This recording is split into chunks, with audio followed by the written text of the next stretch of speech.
Daily Flicker, July 30, 1935. ABC affair, no progress. The alphabet murderer is still on the run. Ever since the police found the connection between the Bexhill and Andover affairs, the inquiry has barely progressed. In this issue, we are publishing provocative letters sent by the killer to Hercule Poirot. Unfortunately, they have not yet helped to find him. Daily Flicker, July the 26th, 1935. The Bexhill Horror. Young maid strangled on the beach. Killer struck at midnight.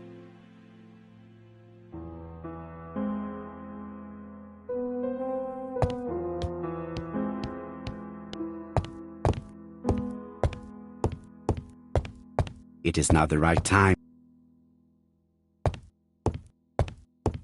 It is not the right time.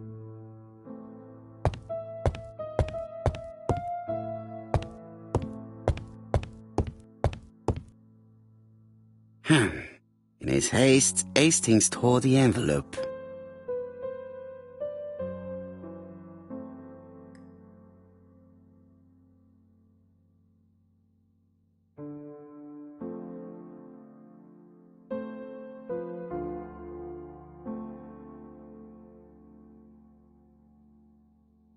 Poor Mr. Poirot.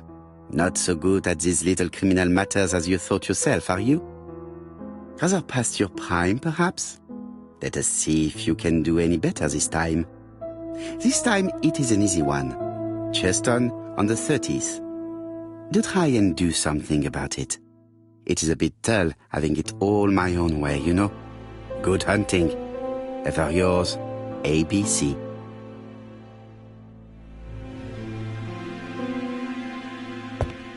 It is not the right time.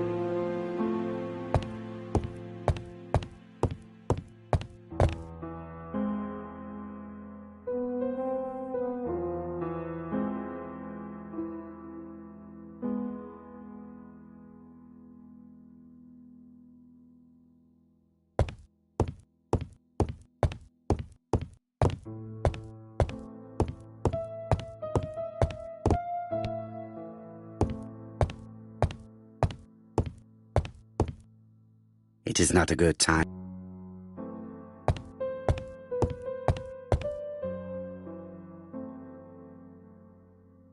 Ah, some cool air.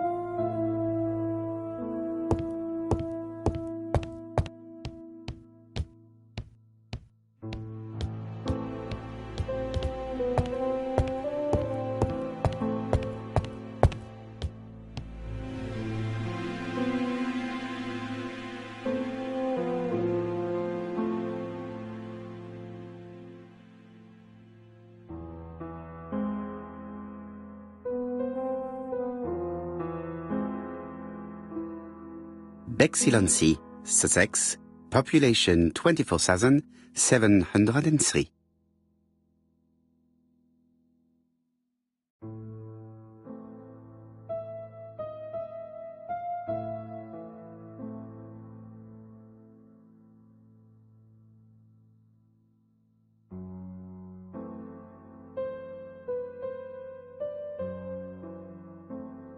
Hastings' photo album. He is very proud of his bag.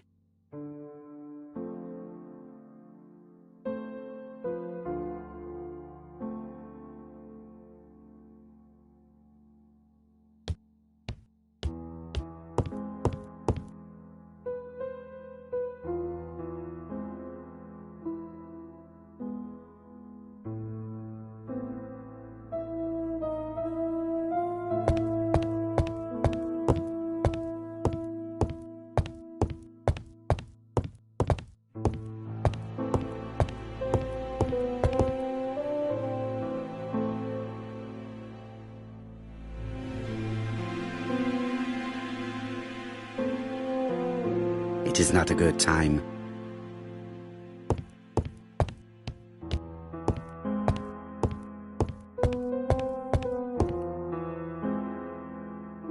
I lock my revolver in this drawer.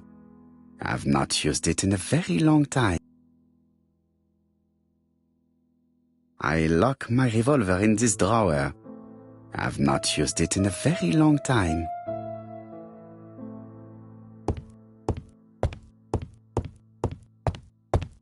It is not the right time.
Poor Mr. Poirot. Not so good at...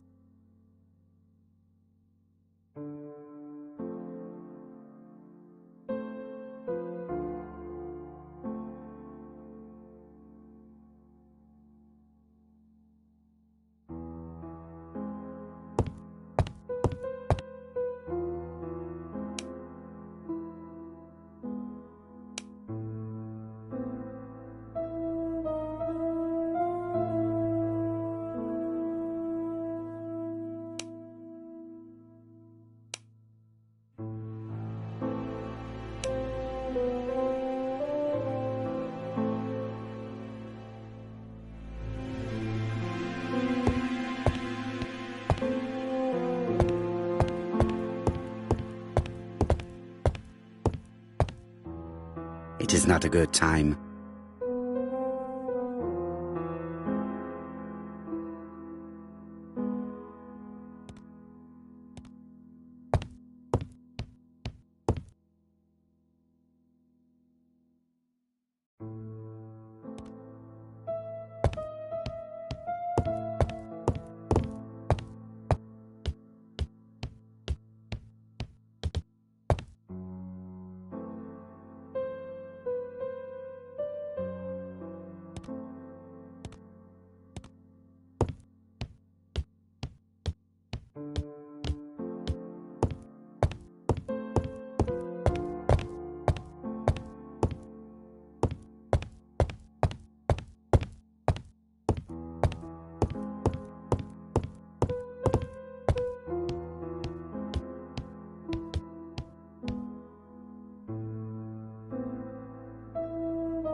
Poor Mr. Poirot.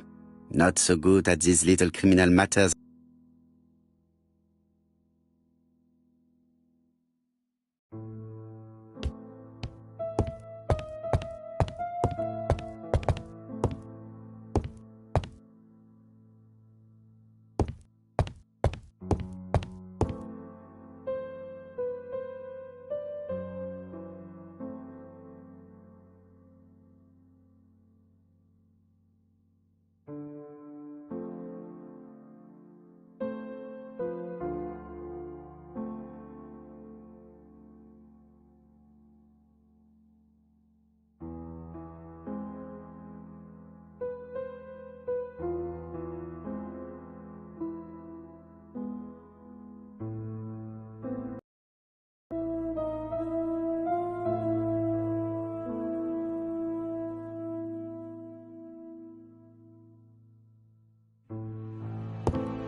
Hello, chap.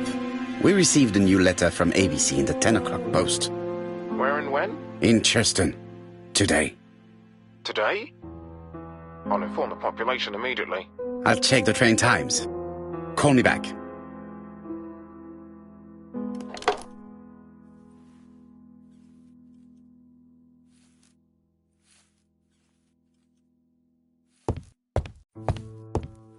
It is not a good time.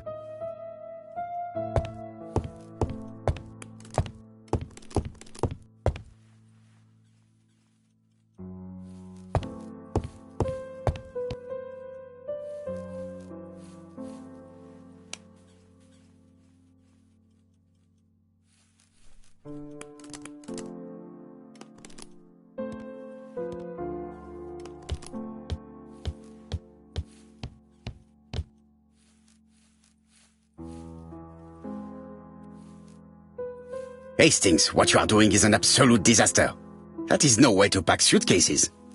Heavens, we must hurry! We have to get to Churston before the murder!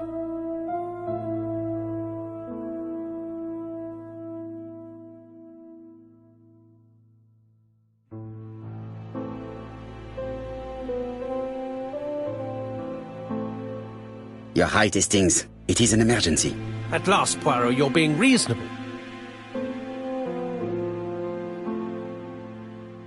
Poirot, you were right. I've just consulted the ABC guide. There's no hurry. The next train doesn't leave till 11:45. You see, there is no need to hurry. We will not be in Churston until tomorrow morning. After the murder. But why has the murderer warned us so late? It's not what he usually does. Did he do it on purpose? Very good question, Hastings. We should also compare the letter we have just received with the other two, although I have very little doubt about what we will find.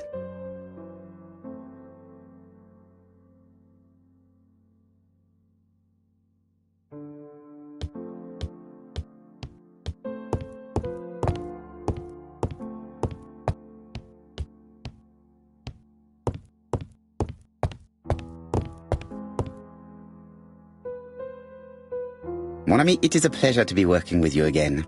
I have missed you these past few years.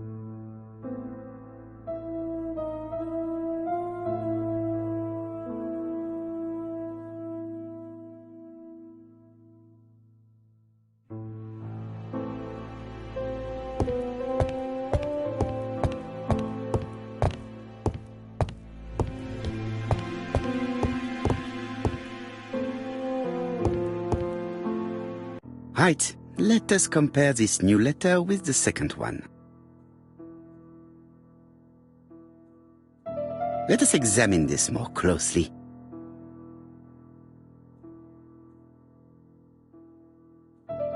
Certain characters in the two letters may have similar defects. Yes, this I is weird.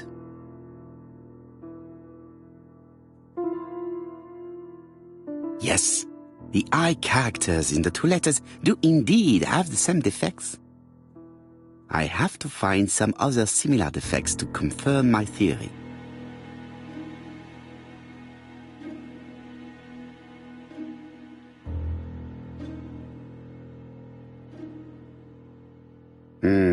The W is not printed properly.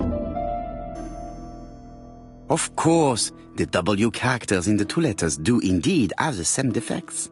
I have to find some other similar defects to confirm my theory.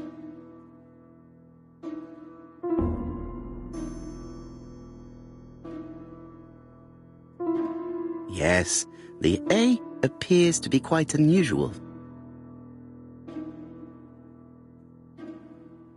That's right. The A characters in the two letters do indeed have the same defects. My theory was right. These two letters were written with the same typewriter. Let us now try and get our brain cells to work.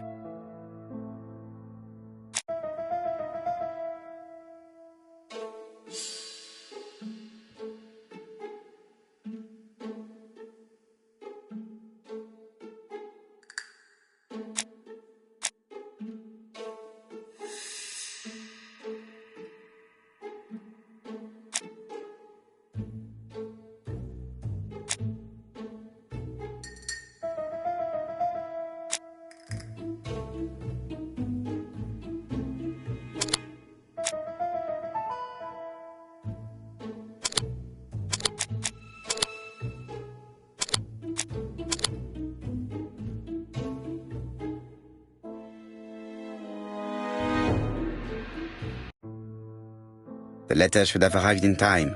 The postmark shows that it was sent 3 days ago. However, our man made a mistake in the address, which explains the delay. All the same, the post office took their time correcting the error. Come on, Poirot. Your address is not quite as well known as that of Scotland Yard. Poirot, the telephone. It must be Jap.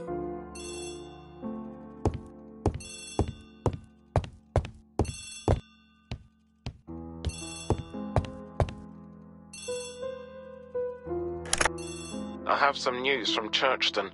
Bad news, I'm afraid. Sir Carmichael Clark was murdered while out on his evening walk.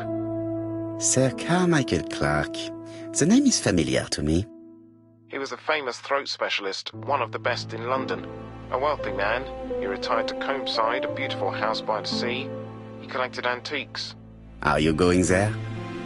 Yes, let's meet on the train.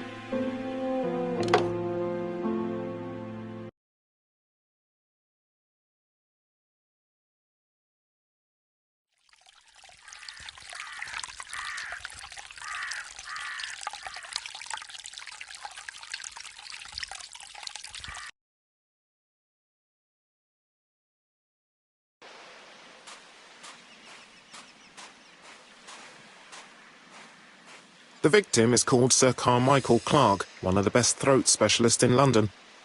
The body was still warm when we found it. If we'd been warned earlier, we definitely could have saved him. It appears that the murderer made a mistake when he wrote his letter. A mistake? Lucky for him. And what if he did it on purpose? No. He's defined his madcap rules and he's sticking to them. It's a matter of pride for him. Shall we go up to the house, Poirot? You go, my friends. I will come soon.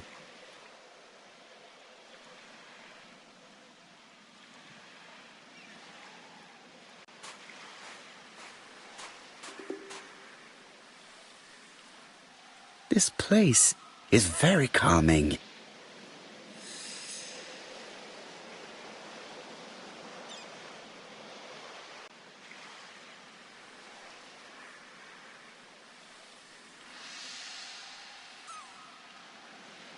The site is exceptional. It is easy to imagine that Sir Carmichael used to enjoy stopping here every evening.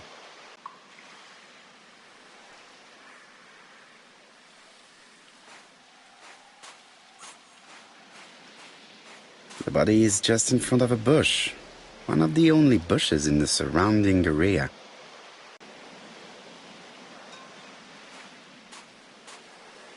The vegetation behind the bush has been trampled.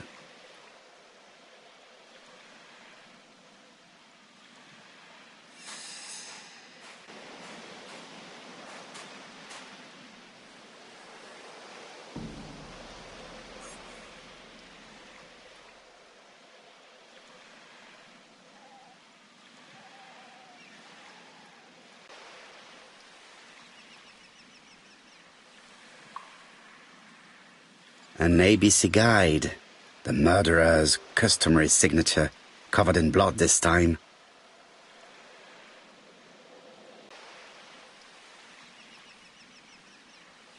Apart from the wound to the throat, the body is untouched. No cuts, no bruises.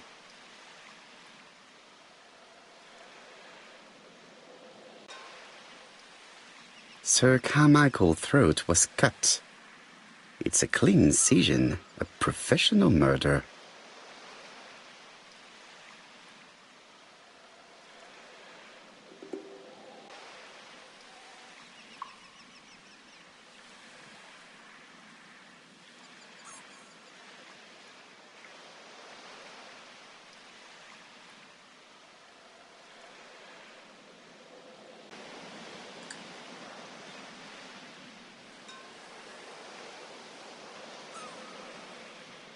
The gravel on the path has been sprayed with blood that covers a conical-shaped area, which starts at the body and becomes wider as it moves further from the bush.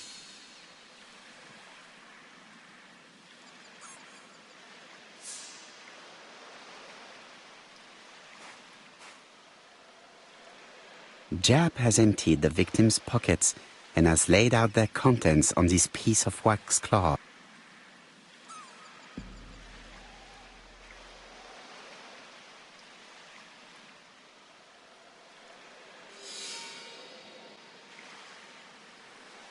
It is pointless.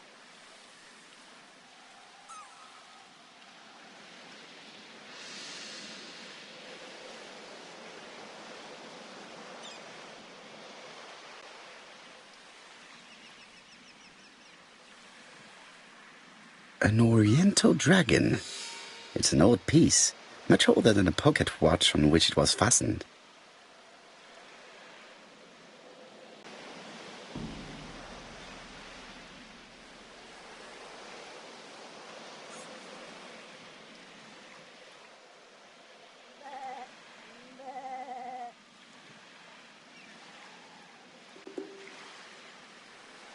A signet ring, very probably with the Clark family's coat of arms.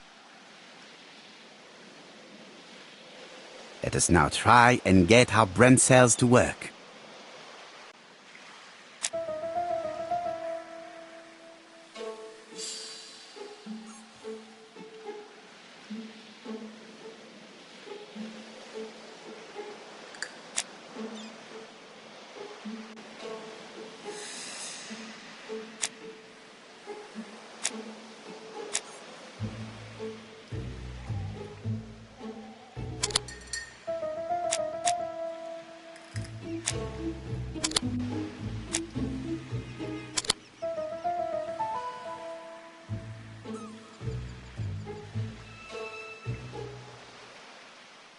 Sir Carmichael had his back to the bush when the killer cut his throat from behind. A fatal blow that sprayed blood over a range of more than 1 meter. Let us now try and get our brain cells to work.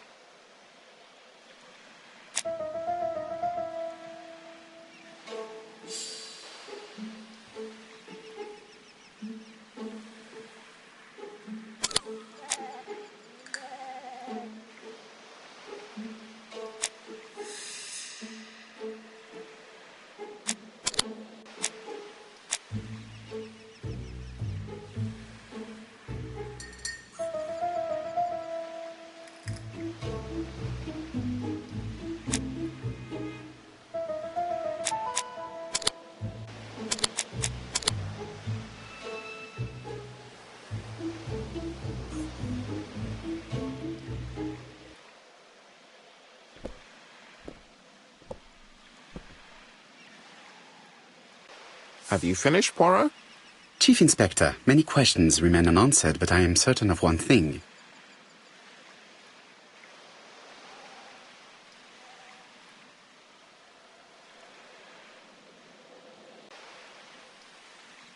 The killer has prepared his crime very carefully. Quite right. He must have known Sir Carmichael's movements well to plan such an attack.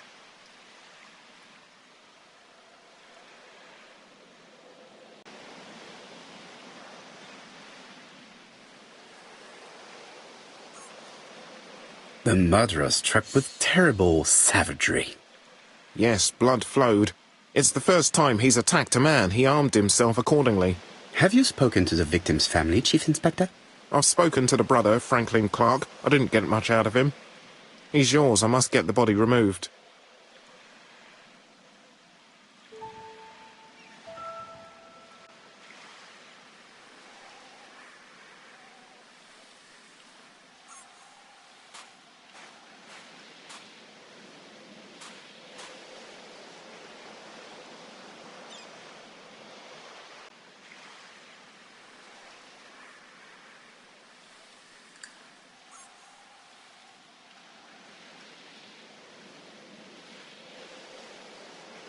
Nothing appears to be missing from this wallet.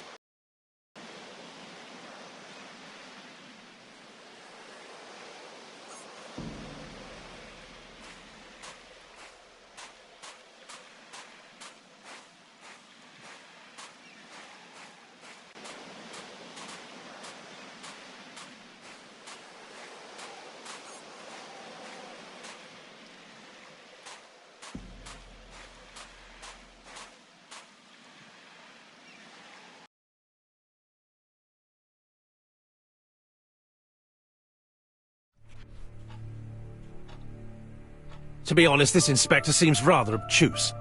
I'm counting on your friend Poirot to catch my brother's murderer. Ah, here he is now.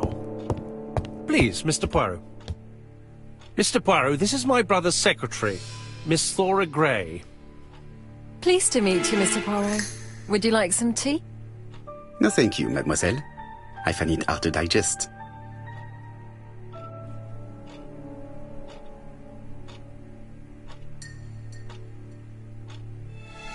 It is not the right time.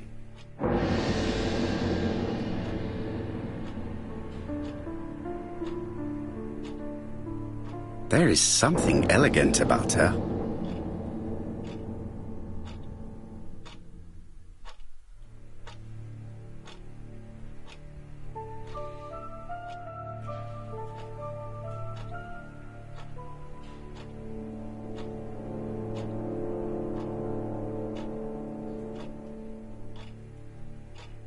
She's focused on a cup. Let us take advantage of this to observe her more closely.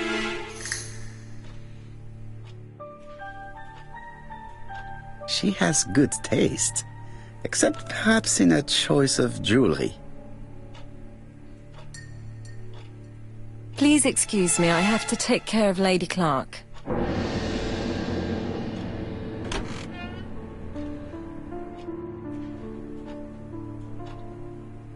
Hastings does not like very hot tea. He's going to blow on his cup for a good while before drinking. It is a once-in-a-lifetime opportunity to question him. My brother's wife is gravely ill.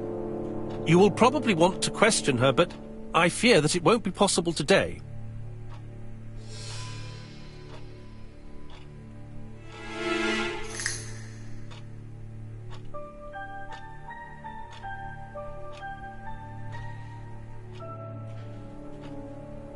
I insist, Mr. Clark. Please allow me to remind you that this is a murder inquiry. Unfortunately, she is much too ill. She doesn't even know her husband is dead. I'm very sorry, but I'm afraid it's out of the question. Of course, I understand. Someone set a trap for your brother. Who was familiar with his habits? Everybody knew he took his evening walk at 8:30, and that he always followed the same path.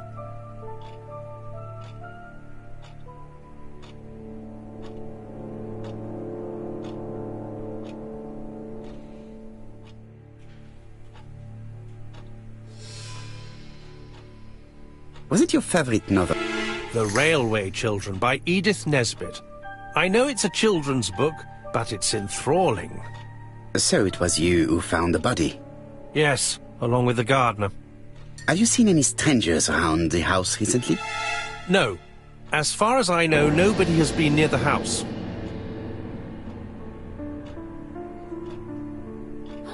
Miss Clark. Oh, Lady Clark must have fallen from her chair. I have to help Miss Gray get her up. Hastings, while our host is gone, let's examine the drawing room. But, Poirot, a gentleman shouldn't... I take full responsibility. All you have to do is to leave the drawing room door ajar and let me know if anyone is coming.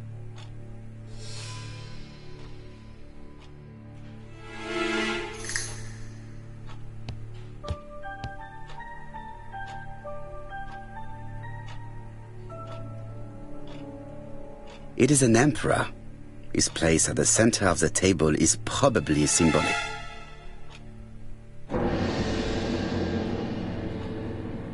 Dragon, dragon, dragon. Sir Carmichael showed himself to be very consistent in his collection's theme.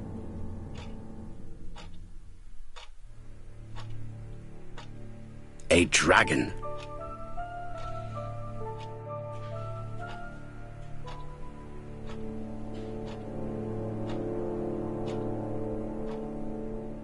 A crane?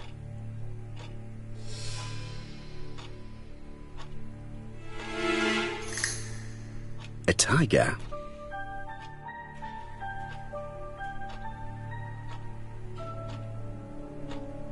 A turtle?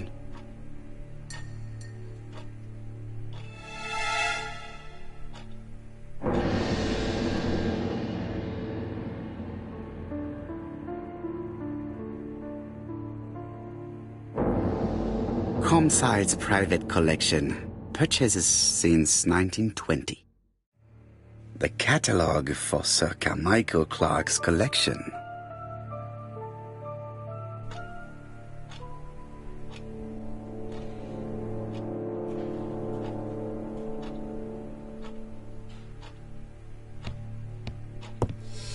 There are some very valuable objects here.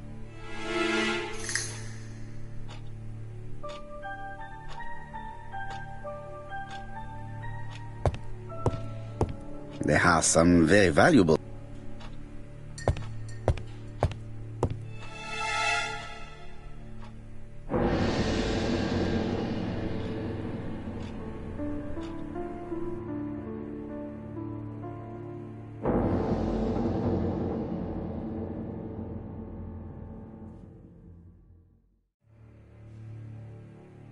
Compass, point to the south. Bronze and magnetite. Han Dynasty, circa 210 BC, purchased in Hong Kong 1935.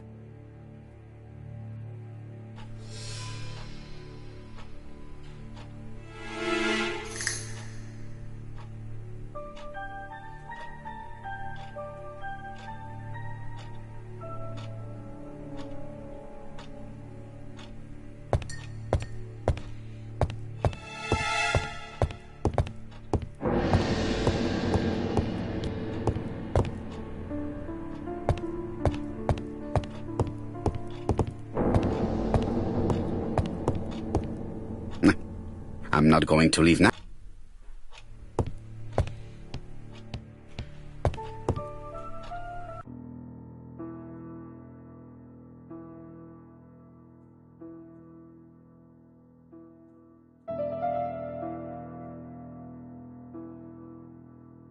Turtle, the dragon, the crane and the tiger. I think I've already seen this motif somewhere.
The cardinal points.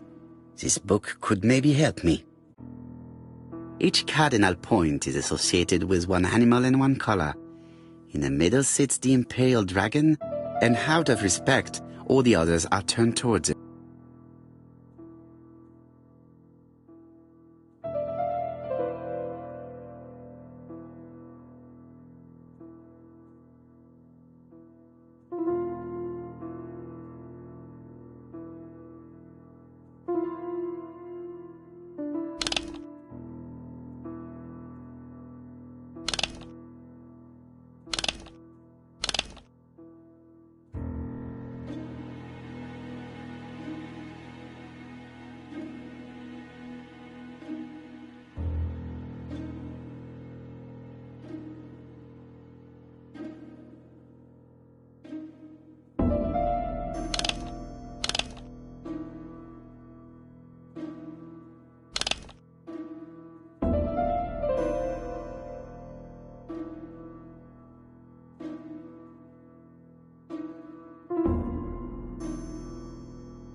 Each cardinal point is associated with one animal and one color. In the middle sits the imperial dragon, and out of respect, all the others are turned towards him.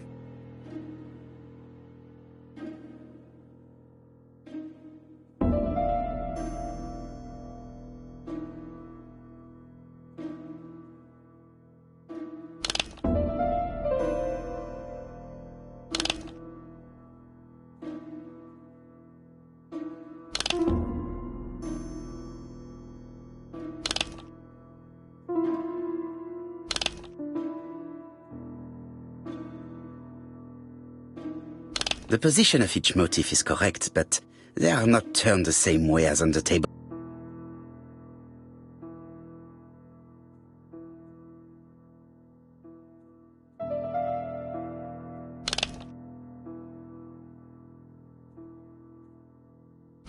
I think I heard a bang.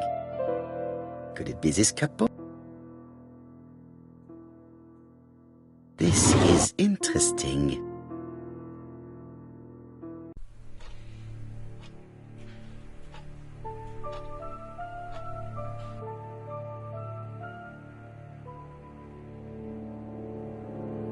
Ernest Logan, MD, Brighton Cancer Institute, 201 Dusk Road, Brighton, Sussex. to Sir Carmichael Clark, MD, Campsite Churston, Devon. Brighton, 1935, January the 5th. As a man of science, I owe it to you to be completely frank. Lady Clark, your wife is suffering from a generalized terminal cancer.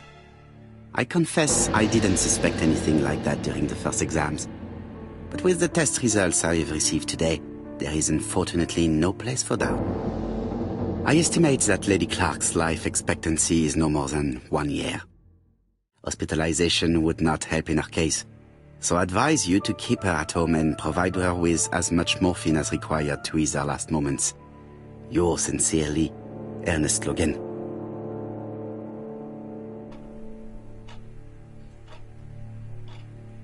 These daggers are only ceremonial weapons. I do not think that the crime weapon is here.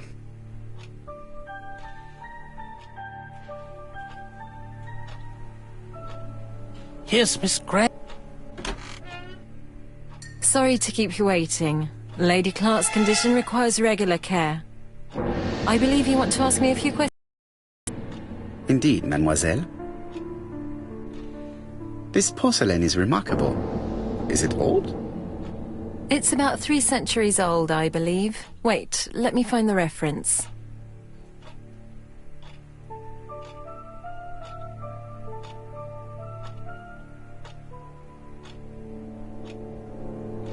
She appears to be very flustered.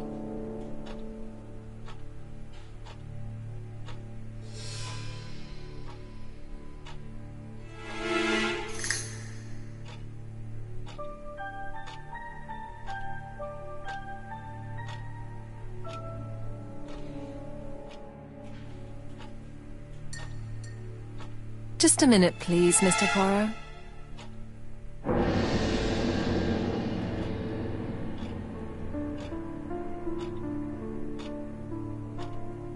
She is unable to hide her emotion, and her makeup has been disturbed. I think that this young woman has just been kissed. Here? Teapot with black dragon, Gangxi period, end of the 17th century. It is a rare piece with unusual colours. You have a good knowledge of art history. Acquired while working with Sir Carmichael. I used to help him manage his collection and choose his new acquisitions.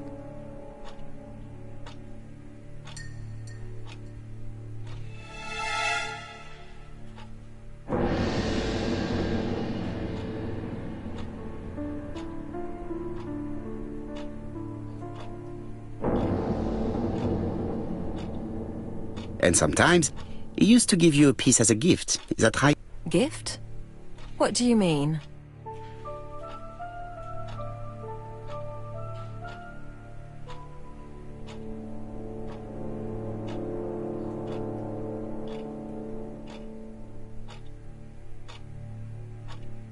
I am referring to your brooch. This old brooch? Mademoiselle, you know perfectly well. I am talking about the magnificent brooch you were wearing earlier. Yes, you're right. Sir Carmichael did give it to me. He valued my work. How could I refuse? He would have been offended.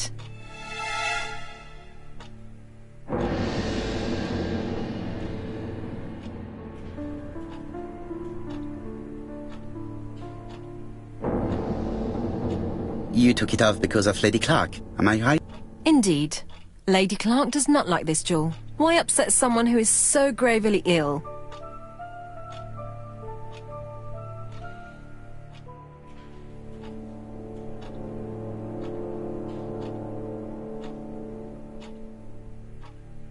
I see. This jewel is sinister, do you not think? A black dragon. An omen of death. It is not surprising that it frightens Lady Clark.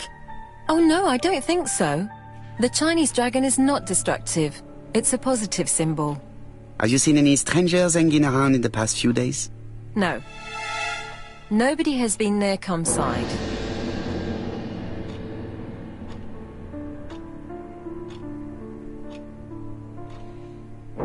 Tell me what happened last night. After dinner? Well, I did some sewing and then I went to bed. I was woken by the telephone at 11. I heard Franklin Clark speaking with the gardener. They left with some lanterns and they found the body.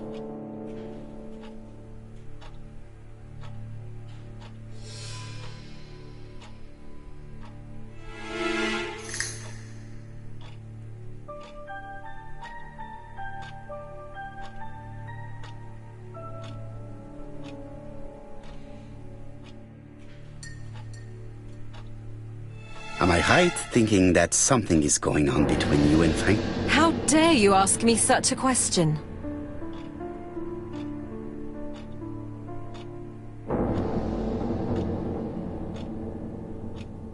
And you? How do you dare kiss your good friend in the house of a dead man? Mr. Poirot, you are behaving despicably.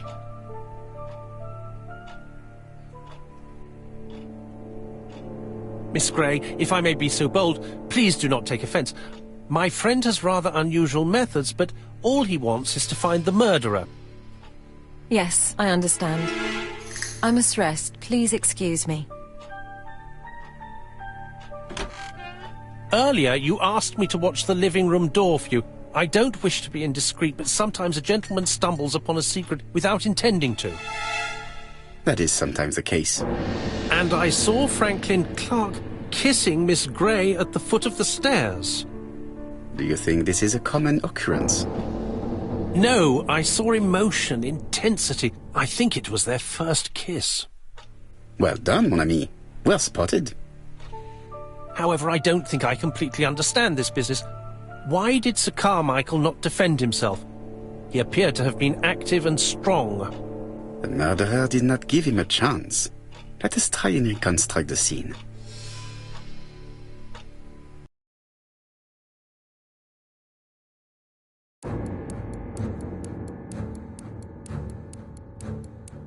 Sir Clark is taking his customary walk.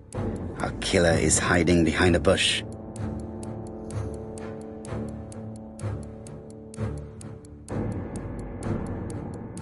The old man walks quietly along the gravel path.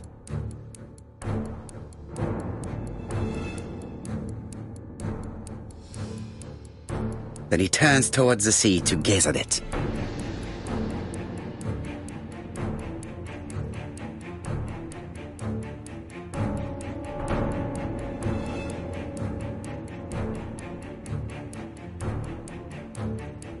The killer leaves his hiding place on the right-hand side. He approaches silently over the grass.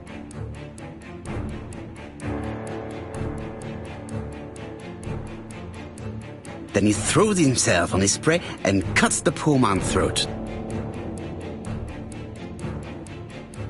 He then lays down the ABC before leaving.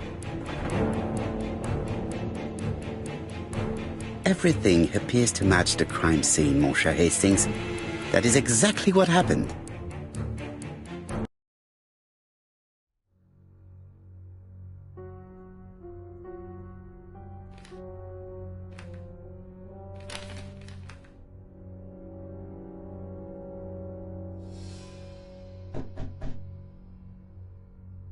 Oh, just a minute. I'm getting dressed.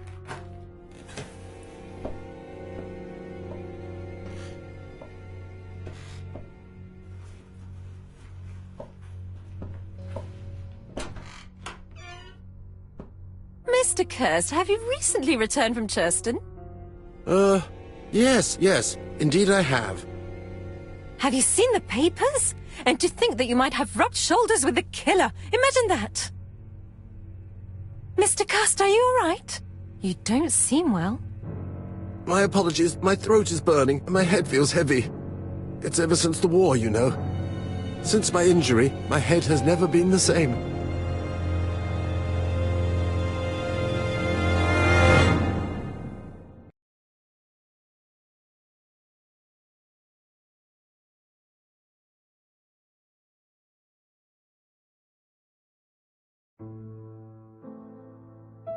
Poirot, it's a pleasure to be with you again after all these years. I looked for a gift to thank you, and I found this propelling pencil. An authentic collector's item. You spoil me, mon ami. And you more so by sharing investigations. Do not underestimate the help you are to me, Hastings. Intellect is not everything. There is also goodwill, and you are not short of that. Later, I will ask you to help me tidy up the room and bring some chairs. Our guest will be here soon. Ah, is Thora Grey coming? Naturally. She is a fascinating young woman, n'est-ce pas? Oh, come on, Poirot. I'm a married man. And Miss Grey has already been courted by Franklin Clark. Poirot, our guests will be here soon. We must prepare ourselves.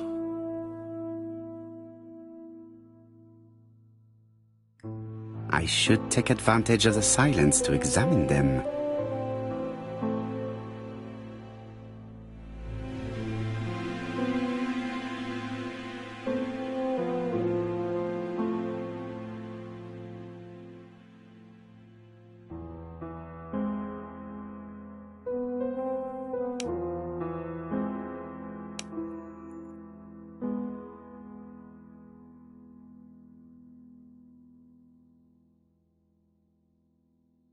Sometimes I love a brunette, sometimes I love a blonde.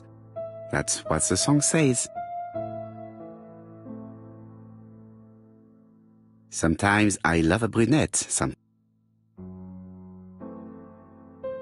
The song says, sometimes I love a blonde who comes from Eden by way of Sweden. But I am not sure that this blonde is an angel.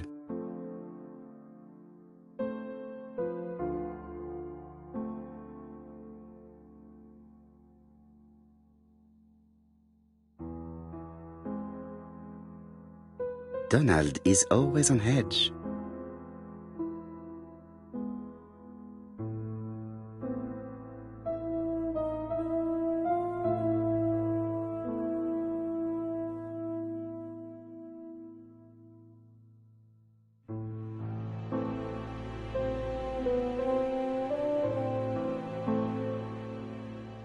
Leave me alone.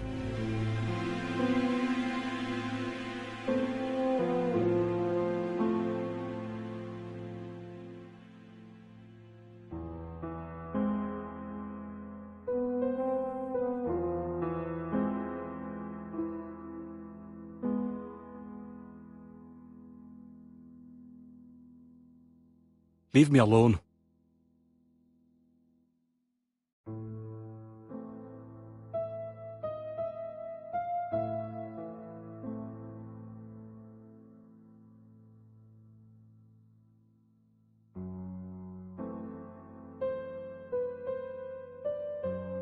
Donald Fraser is very nervous at the moment, even if he is trying hard to control himself.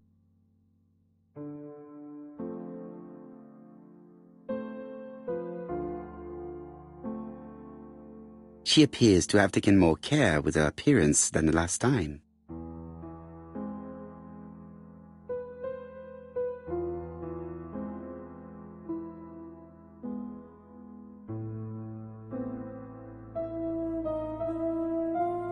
She's looking at Mr. Fraser out of the corner of her eye. Did she make herself beautiful for?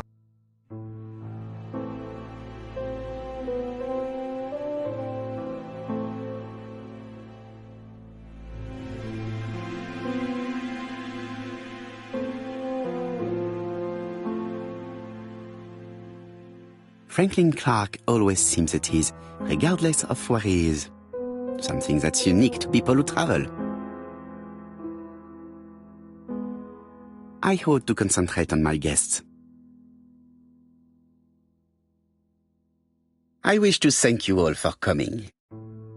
I wanted to bring everyone close to the victims here in order to unmask the murderer. Get to the point, Mr. Poirot. What do you want from us?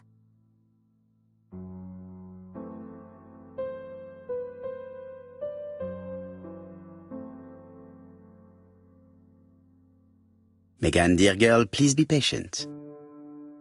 Mr. Poirot, how dare you address me by my first name? Please excuse me, mademoiselle. What I ask is that you search your memories. The murderer must have left some trace. Yes, he must have prepared his crimes very carefully. Tout à fait.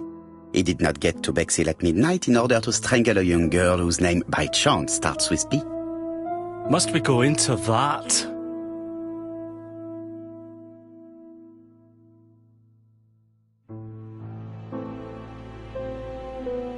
Mr. Fraser, please get a grip on yourself. Well, I want to help you, but I don't remember anything else. Nothing I haven't already said.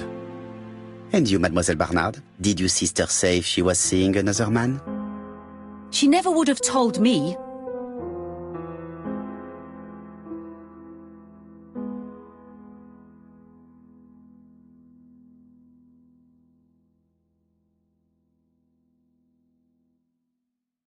Why would she hide the fact from you? Betty knew I didn't approve of her behaviour. Her flirting was spoiling any chance she might have had. Tell me, mademoiselle, what did you talk about with your sister? Silly things. Her new dress. She wanted a pair of black stockings to go with it. Mother bought her a brand new pair. The day it happened, she was crying. And to think that Betty never even wore them. Poor Mummy. Your sister used to sing, I believe. Did she ever perform in public? She dreamt about it, but she had a very bad cough. It troubled her greatly. She had to cancel auditions and miss lots of opportunities. A pity. Yes, she sang well, but that doesn't tell us much about the murderer. Qui sait? In any case, we now have enough information to draw up a relatively precise psychological profile. Let us now try and get our brain cells to work.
So, ladies and gentlemen, we can now surmise without too much risk of error that our adversary is calculative, sure of himself, a seducer, of outstanding intelligence, that he has plenty of self-control, and that he likes railways. It's a good start.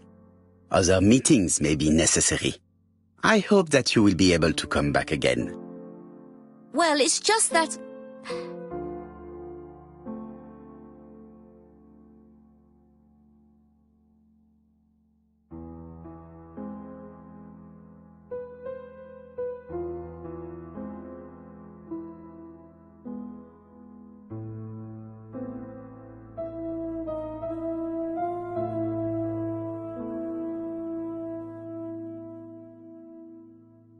You do not have the money to pay for the train, is that it? It's normal that people helping with this inquiry should be reimbursed. Starting with you, Miss Drower. Please allow me to pay for your train tickets. Oh, sir, I cannot accept. But you must. Mademoiselle, I may not be rich, but my brother left a fortune which will be mine. Mr. Clark, that's very generous of you. Well, someone has to foot the bill. Mr. Poirot, would it be possible for you to come back to Devon? Lady Clark has expressed a wish to see you. We'll adjust her medicine so she'll not be too drowsy. But of course, I shall come the day after tomorrow if it is convenient. Thank you all for coming. We will meet again soon. The meeting was most fruitful. Really? Hastings, I believe now we have everything we need to find a common point between the victims. Now it is time for us to use our grey matter. Let us now try and get our brain cells to work.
The first two victims suffered from bad throat, and that was precisely the specialty of the third victim, Dr. Clark.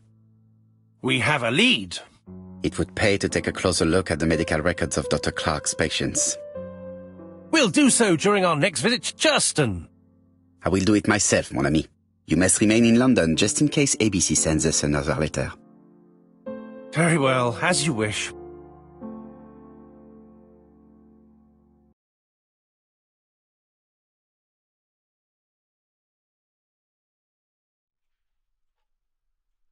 Thank you for coming, Mr. Poirot.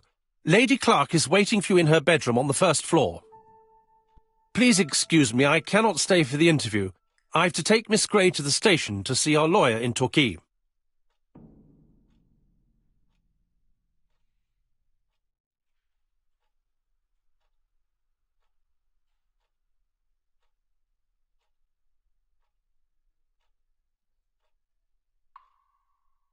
Are you leaving Churston for good? Miss Gray very kindly stayed with me to settle my brother's affairs, but naturally she prefers to find a position in London. Ah, très bien. I'll be absent all morning, Mr. Poirot, but the nurse is coming soon. She's to ensure that the dose of medicine doesn't make our patient drowsy. Thank you, Mr. Clark. Have a nice trip, mademoiselle.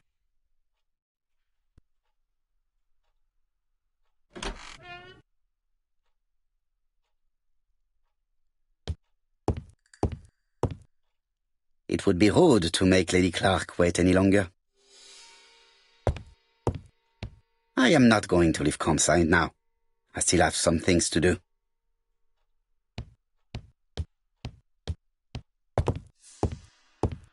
It is not the right time. I do not need to make a telephone call now.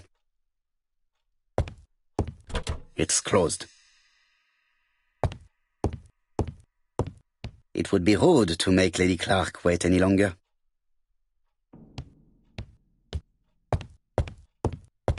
I am not going to leave Campside now. I still have some things to do.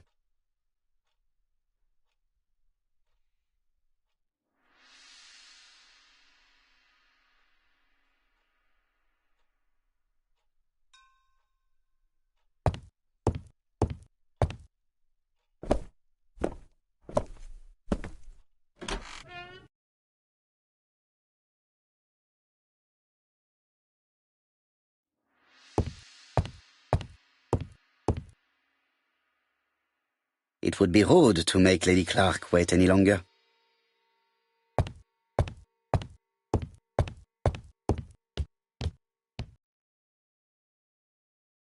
This poor woman is very ill.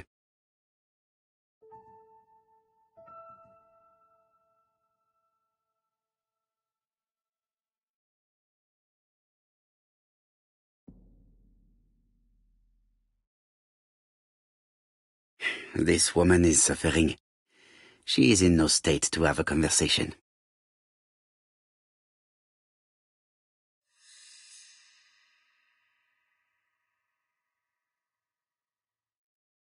This woman is suffering.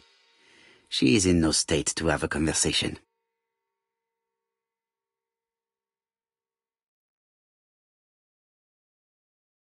Mr. Poirot? My respects, madame. Thank you for coming. Thank you. Have you seen the nurse? She should have been here by now. Oh, I'm sorry. The telephone in the hall is ringing.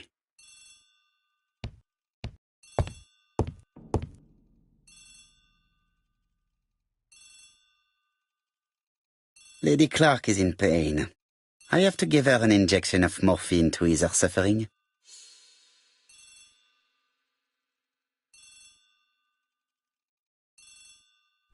It's closed.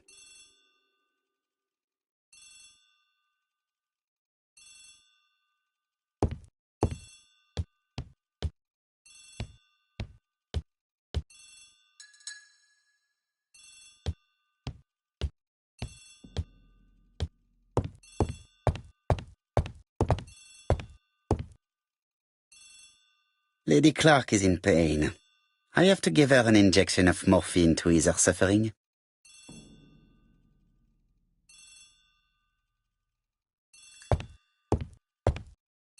Lady Clark is in pain.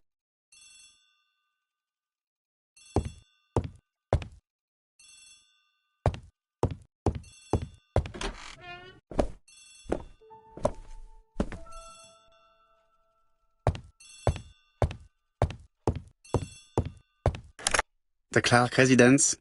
Detective Hercule Poirot speaking. How do you do, Mr. Poirot? I'm Lady Clark's nurse. I wanted to let you know that I won't be able to come for her injection today. Might Miss Gray be able to do it? She has just left, but I will take care of it. Thank you. That's very kind of you. You'll find the skeleton key to open the medicine cabinet hidden in the lion trophy. You can count on me. Au revoir, mademoiselle. Oh, thank you kindly. Goodbye, Mr. Poirot.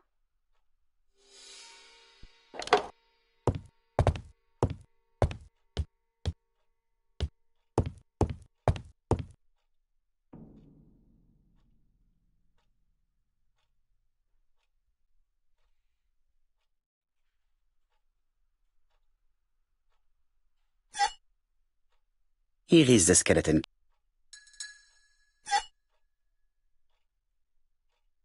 April 1925, Aceh Province, Sumatra.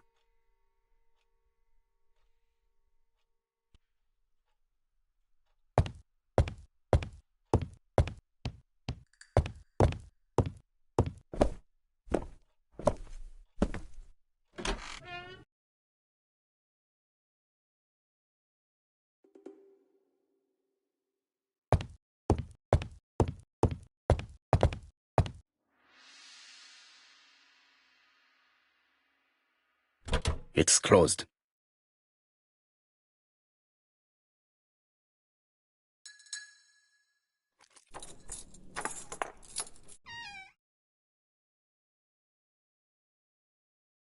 Ah, Mr. Poirot. I feel better now. Thank you for your help.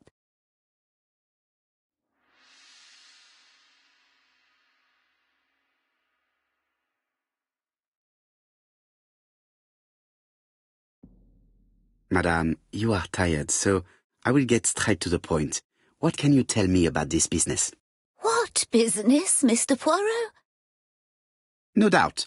You wish to talk to me about what happened to your husband? Ah, yes. Oh, poor Carmichael. Has the madman who killed him been caught? Not yet, chère madame. There was a great many people in Cheston on the day of the murder. Indeed. People go straight to the beach. They don't come near Coomside. So, there were no strangers around the house that day? Who said that? The people who live here. Your brother-in-law, Miss Gray. Miss Gray? I don't like her. Franklin wanted her to stay, but I insisted she should go, immediately. You are entitled to do so, naturally. I'm pleased that you approve. The others have been taken in by her. But at least you can see through that self-pity act. See what she's up to. Oh.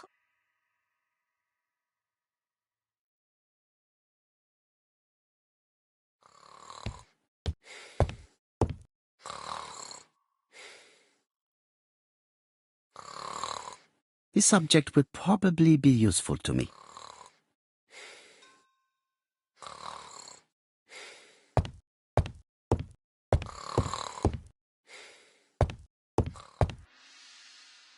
This subject would probably be useful to me.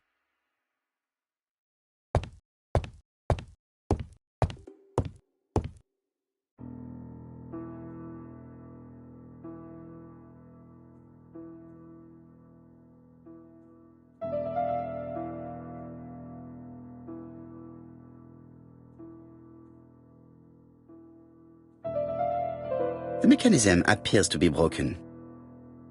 The mechanism appears to be broken.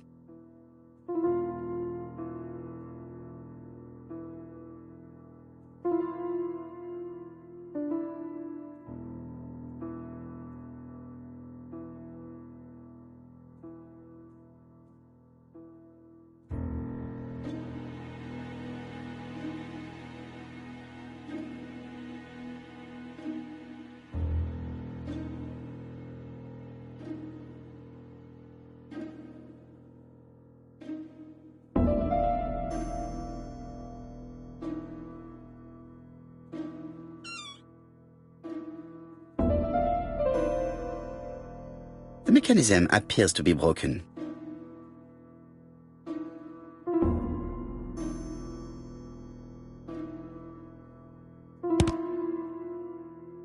This spring appears to be broken.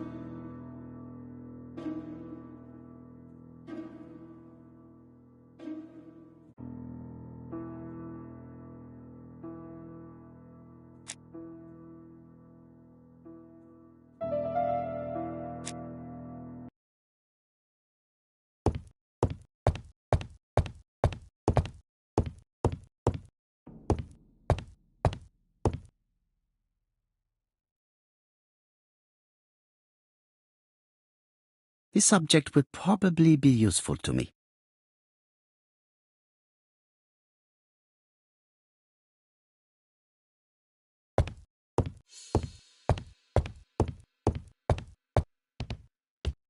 She's sleeping. I must find a way to...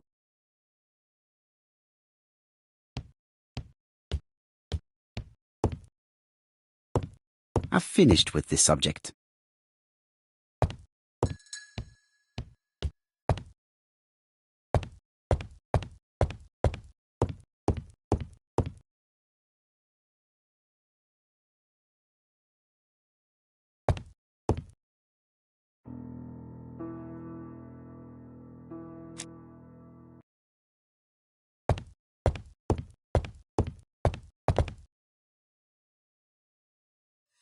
This couple appears to be having fun.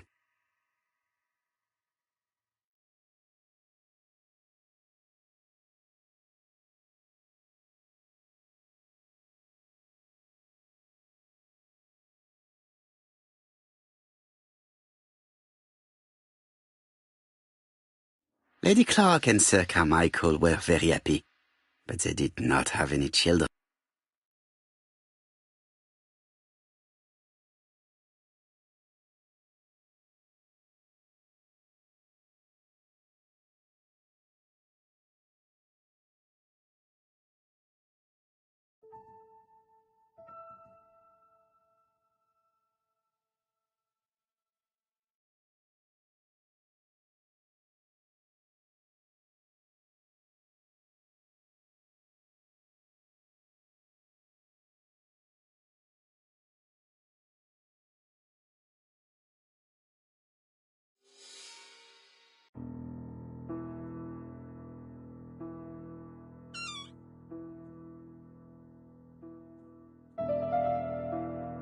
This spring appears to be broken.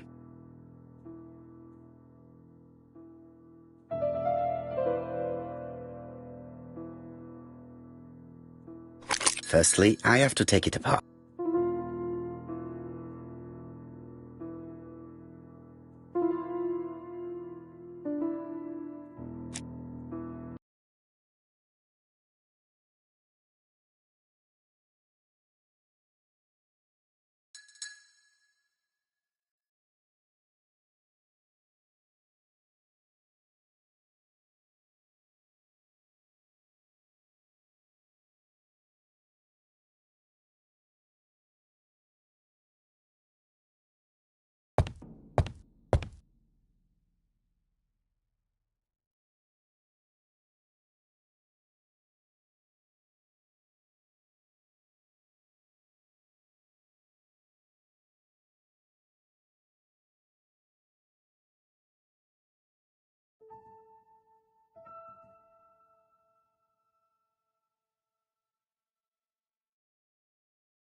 I've finished with this subject.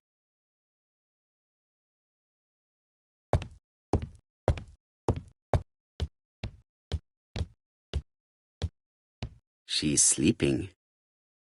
I must find a way.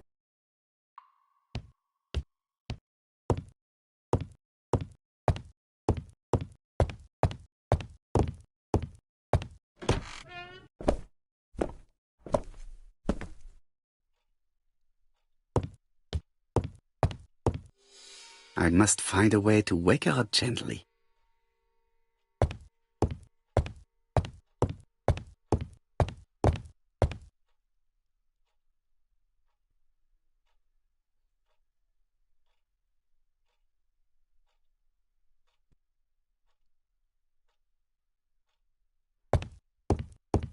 I must find a way to wake her up gently.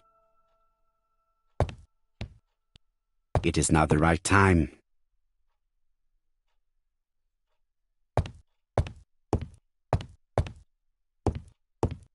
I do not need to make it. I must find a way.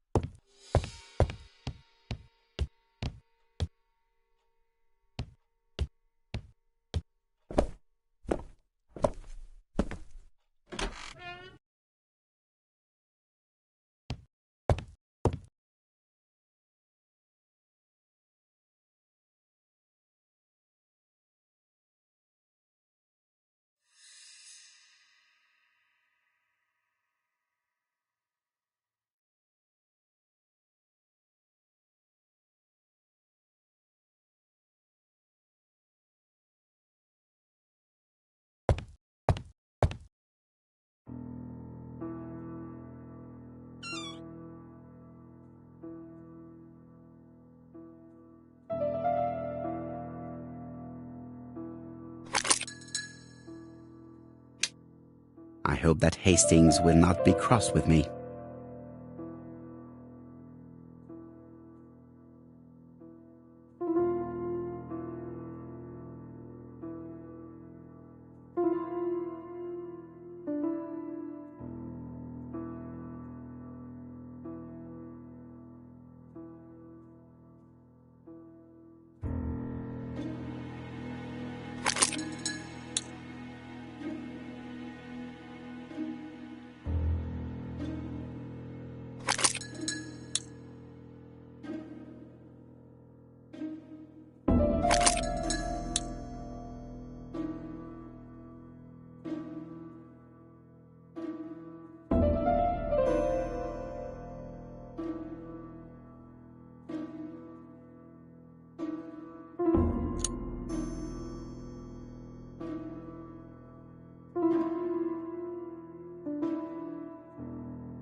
Oh, what are we talking about?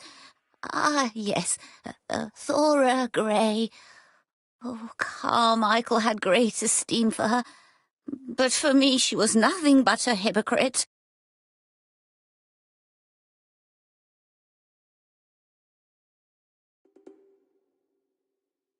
Miss Grey was a hard worker.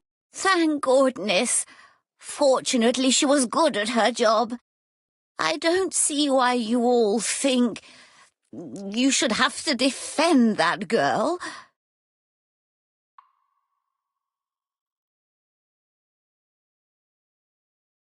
You are very harsh. Do not forget that the girl is an orphan. Yes, and she used the fact to get around men. Take Franklin. He's fallen for her sweet-talking charms. Oh, he's a lovely boy, very plucky and sure of himself.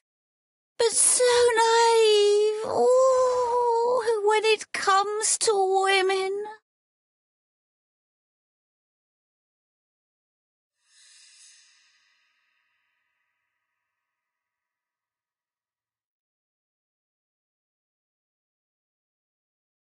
Franklin really idealized Miss.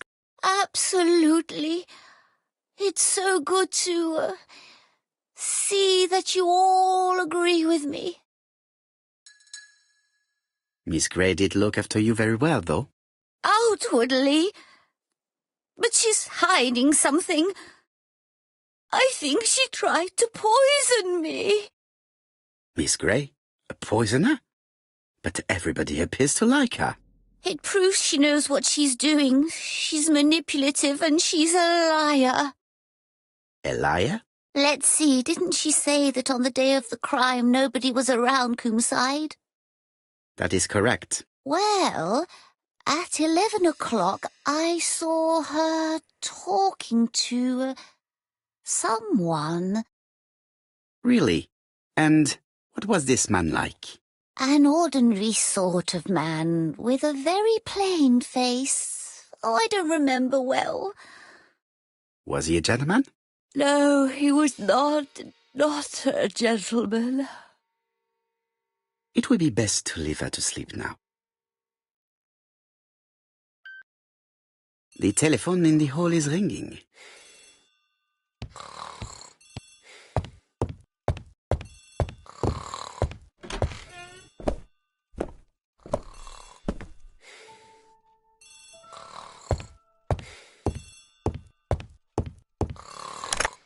Hello? Poirot, is that you? Hastings here. Thank you for calling. Have you received a new letter from the murderer? No, thank goodness. How are things in Churston? I question Lady Clark, but I will not leave until I have examined everything of interest to me here. Fortunately, Franklin is absent, and I have a skeleton key. Have you seen Thora Grey again? Briefly. But rest assured, I intend to summon her to London soon. She's a fascinating girl. But secretive. I would like to ask her a few questions. Poirot, she wouldn't hurt a fly. Each to his own, my friend. Yours are pretty orphans, mine old ladies that have the maladies. Poirot, are you mocking me? No ill intended, rest assured. À bientôt, mon ami.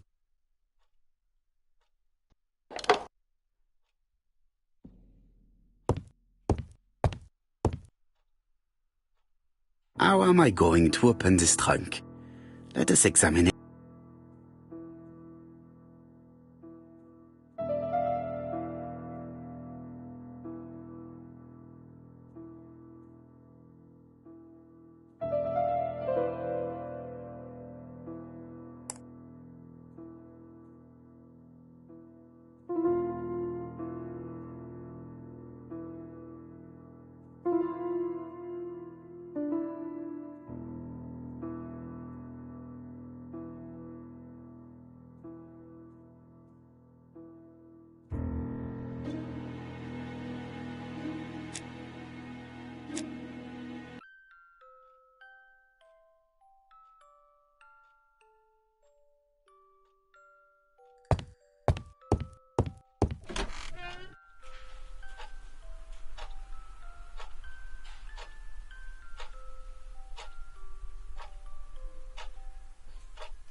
Traditional Chinese map.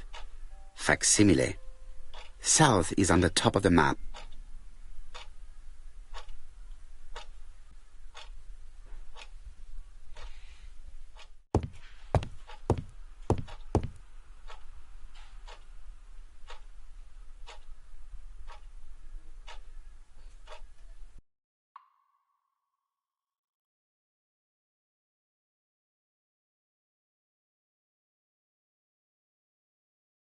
Compass point to the south. Bronze and magnetite.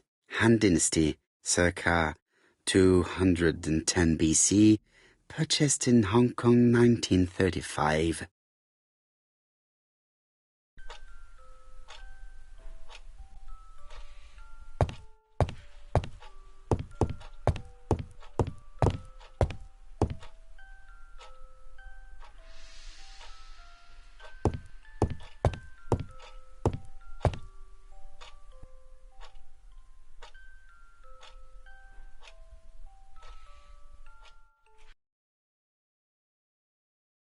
I've already seen similar daggers.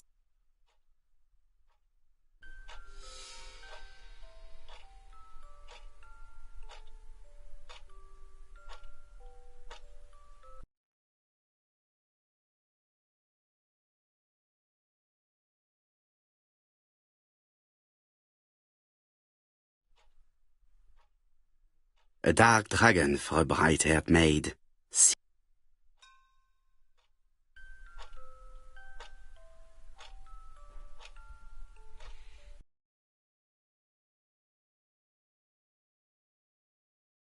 Attention, Franklin. Task list. A. Ordering Lady Clark remedies. Done. B. Tidying up real estate property files. Done. C.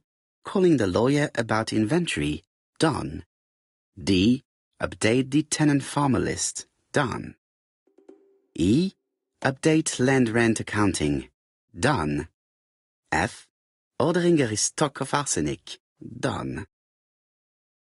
P.S. I have left on the living room table some of my things I don't want to keep. The locket and the dagger. I am sure you know why. Thora.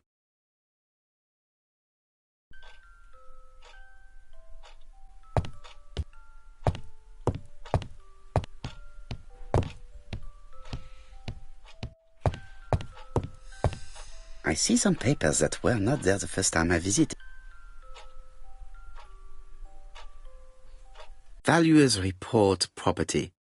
Building land located in Compside, Churston client, Sir Carmichael Clark, April 15, 1935, Court and Brunskill office.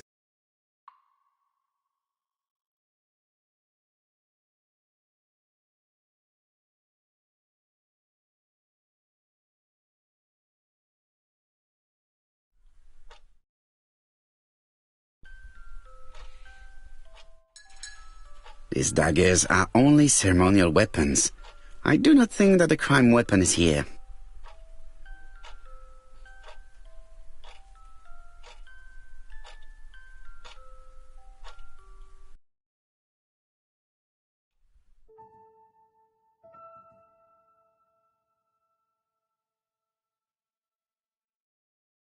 Ernest Logan, MD, Brighton Cancer Institute, 201 Dusk Road, Brighton, Sussex.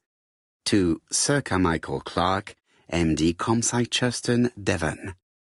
Brighton, 1935, January the 5th. As a man of science, Lady Clark, your wife is suffering from a generalized terminal cancer. I confess I didn't suspect anything like that during the first exams. But with the test results I have received today, there is unfortunately no place for doubt. I estimate that Lady Clark's life expectancy is no more than 1 year. Hospitalization would not help in her case, so I advise you to keep her at home and provide.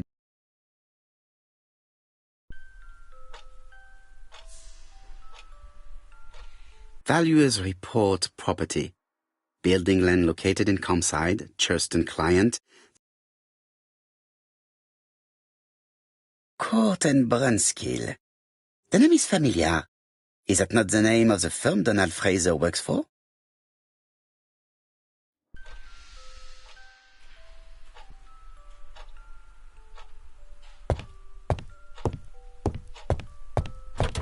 The door is locked. Sir Carmichael's collection could rival that of a major museum.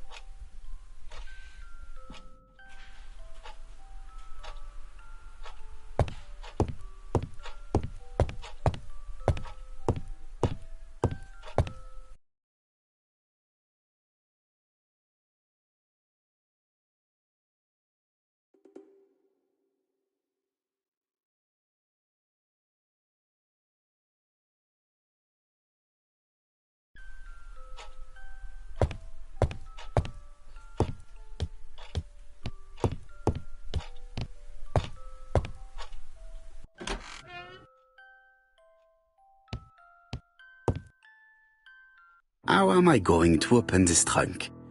Let us examine it.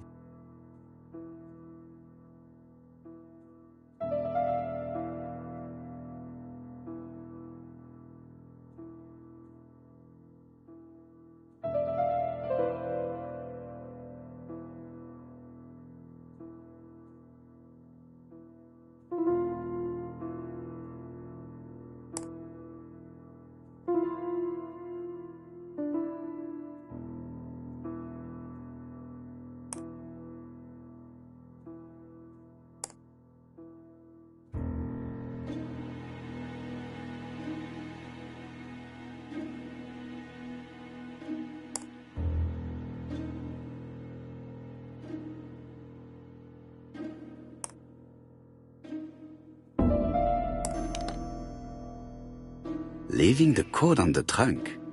What a strange character Franklin is.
So, what is this sound?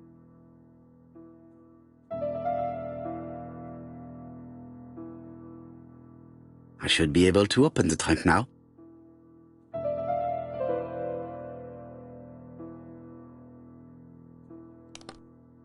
There we are.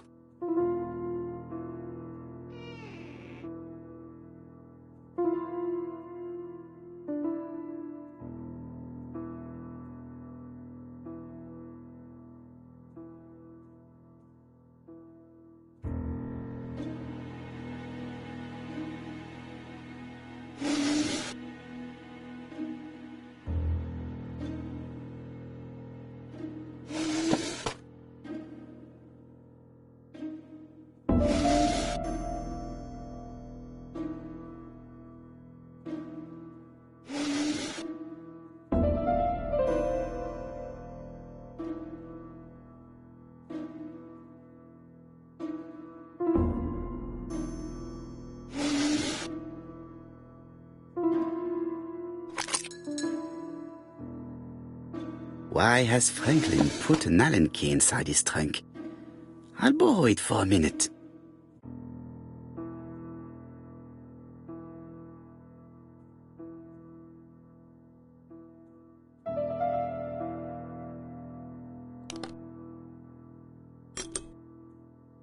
Whiskey and other good quality drinks. Mr. Clark really has refined tastes.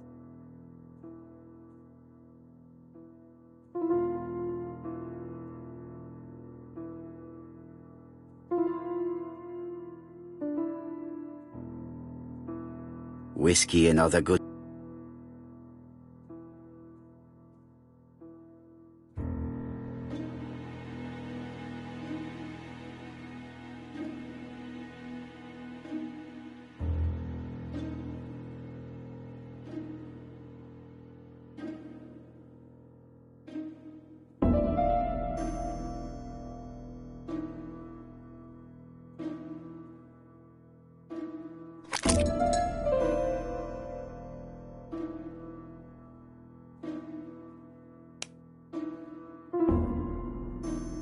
An Allen key. It can be used in 5 positions.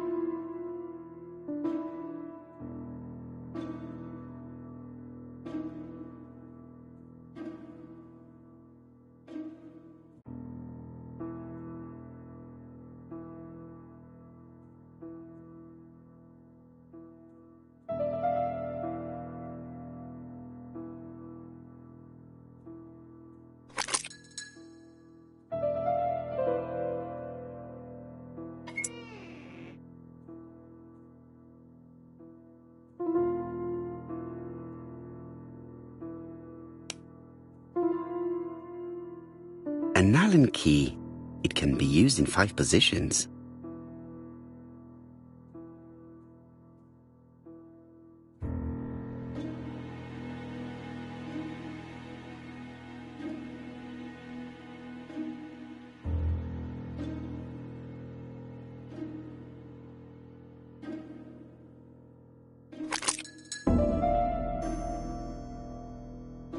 Another screw.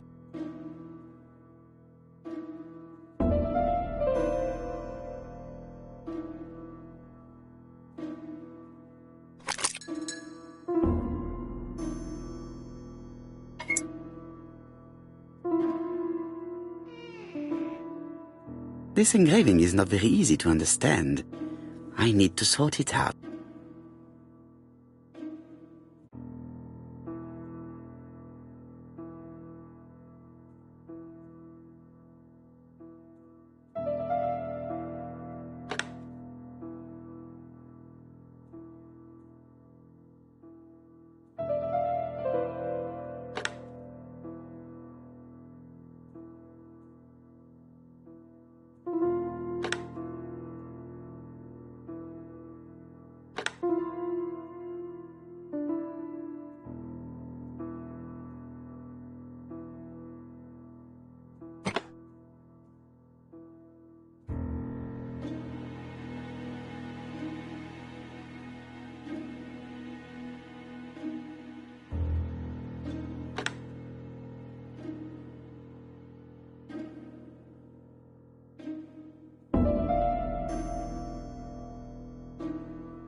It is blocked.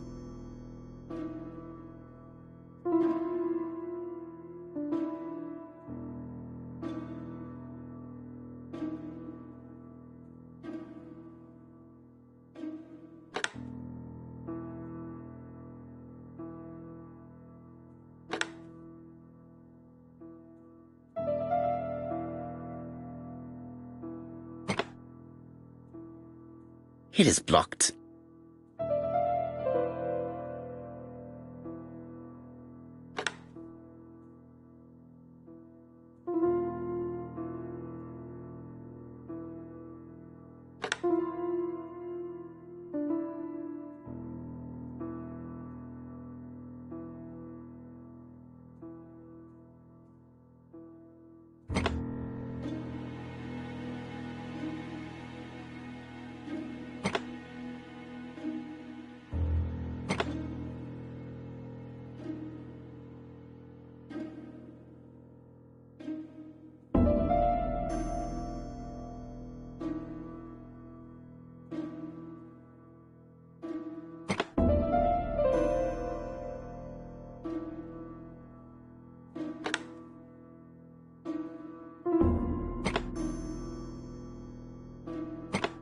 It is blocked.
It is blocked.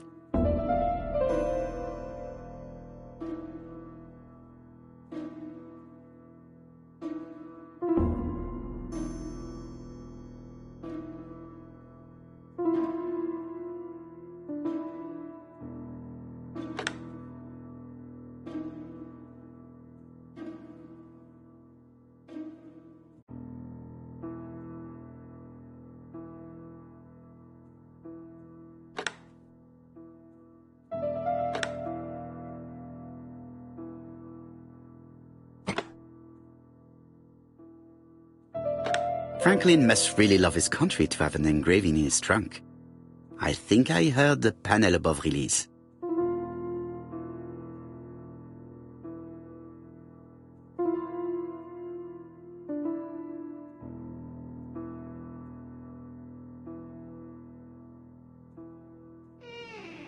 A signet ring?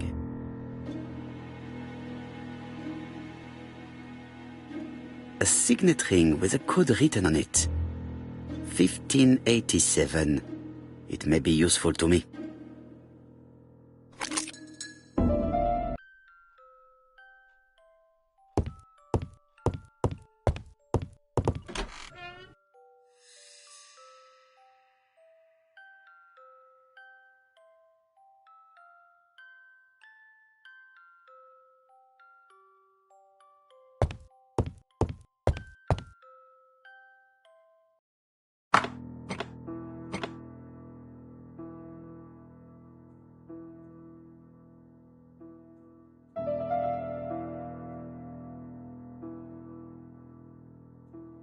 The New Siberia Archipelago. The New Siberia Archipelago.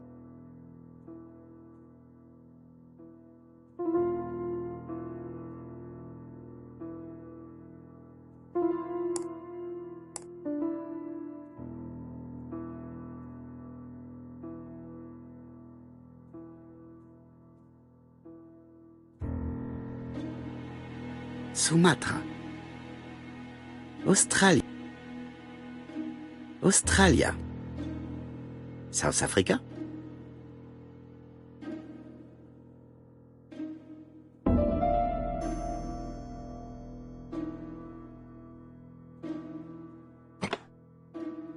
I think the signet ring should be placed here.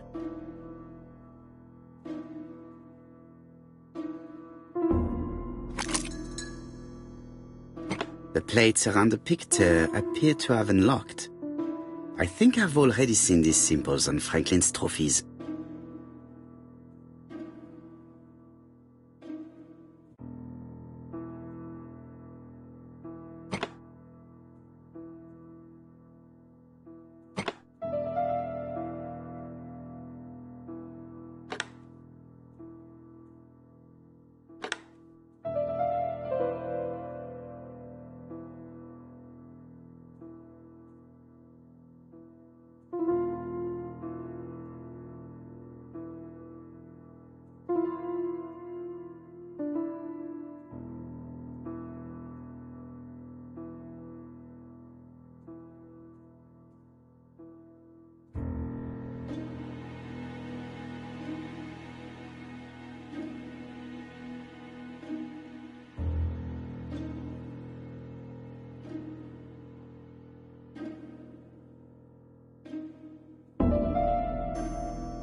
Franklin appears to be very active.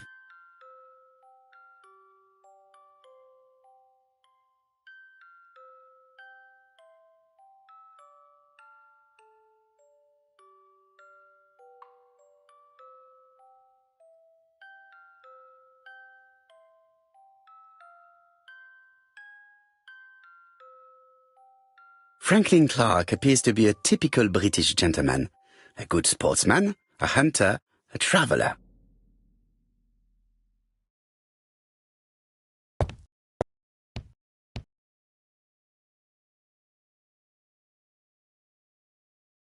July 1920, Alaska Peninsula.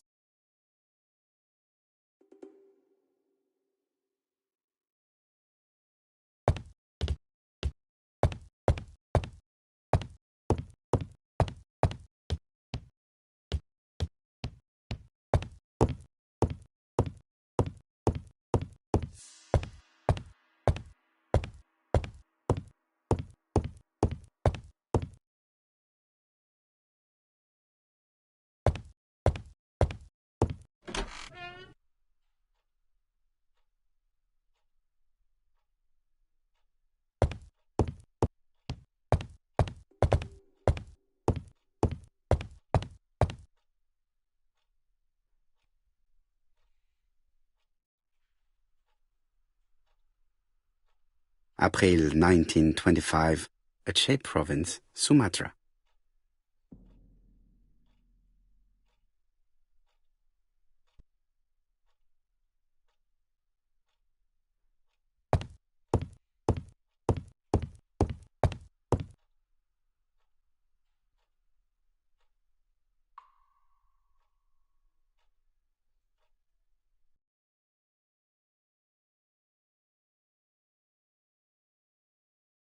The Black Dragon's Curse. To Franklin, who will never grow up. January 25, 1928, Car Charlotte.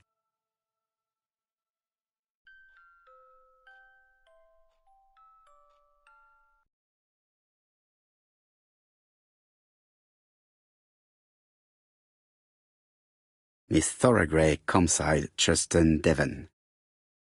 Arsenic trioxide thallium.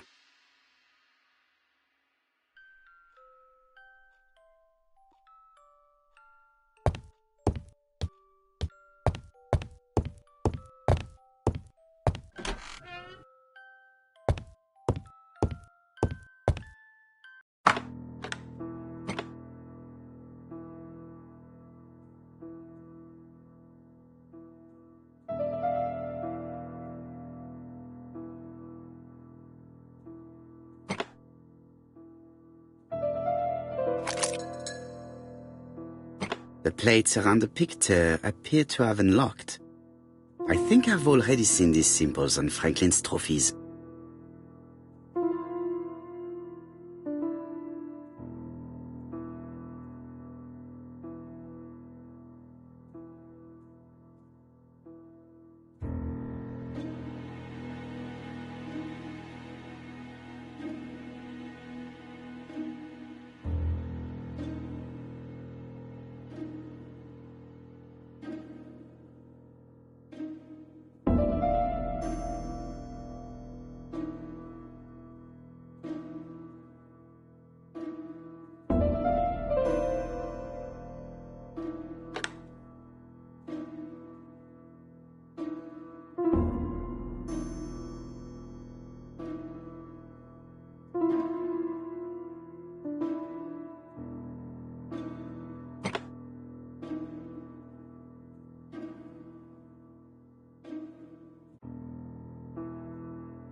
The Alaskan Kodiak bear.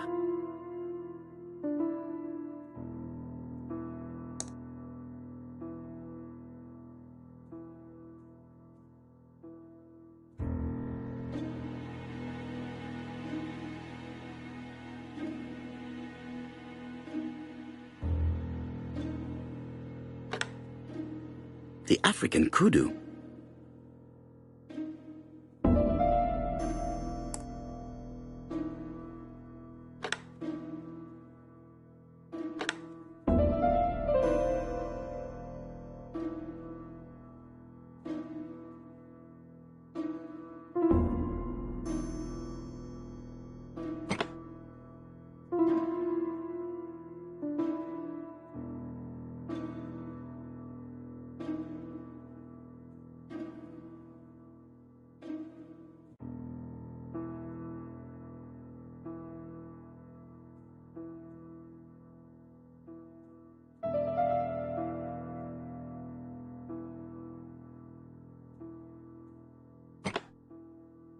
The lion of Sumatra.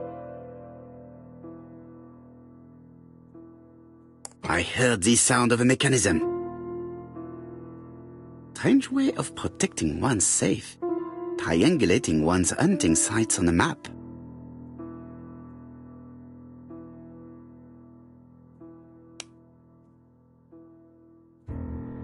A signet ring bearing the Clark's family's coat of arms. A number is written on it.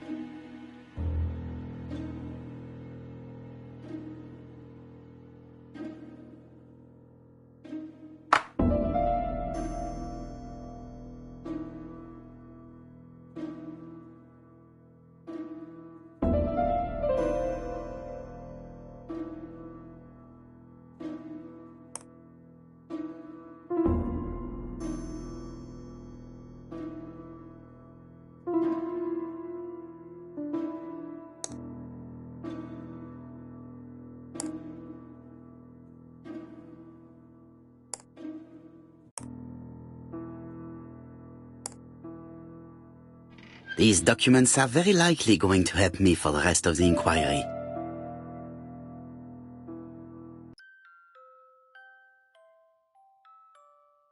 Eton College School Year, 1912-1913. Franklin. School report for Franklin Clark. According to his teachers, Sir Carmichael Clark, Campsite, Churston, Devon, to Mr. Franklin Clark, Peninsula Hotel, Salisbury Road, Tsim Kowloon, Hong Kong. Campsite, 1935, January the 12th. Dear Franklin, first, I wish you a good start to a successful new year. Things go on here much as usual. Charlotte is moderately free from pain. I wish one could say more. You may remember Thora Gray. She is a dear girl and a greater comfort to me that I can tell you. I should not have known what to do through this bad time but for her. She has an exquisite taste and shares. You wrote me you want to stay in China for 1 more year or even longer. I don't object.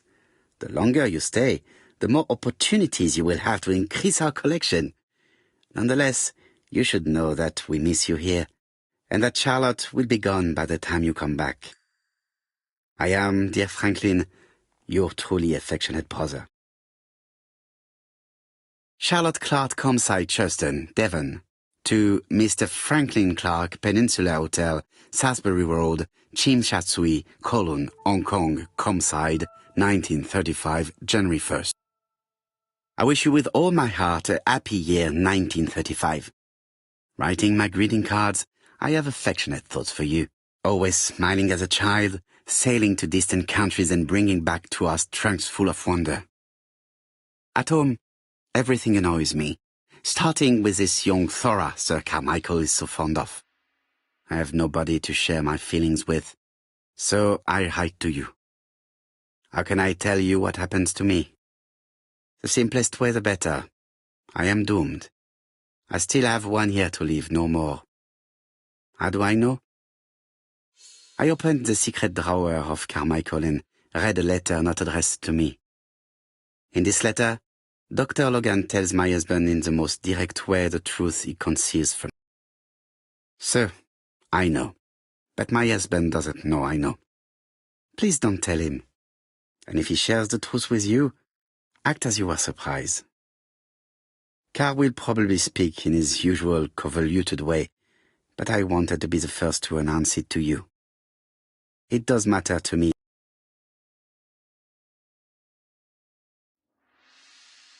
A dozen gold sovereigns, some shares for the Southern Railway and some treasury bills. This is not worth much, hardly enough to justify your robbery.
Four Chinese symbols are engraved on this padlock.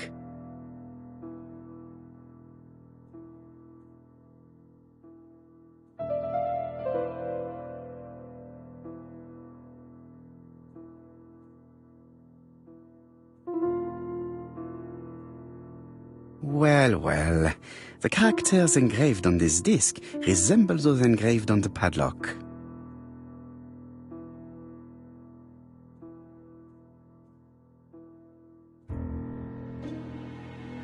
Position of this character looks right to me.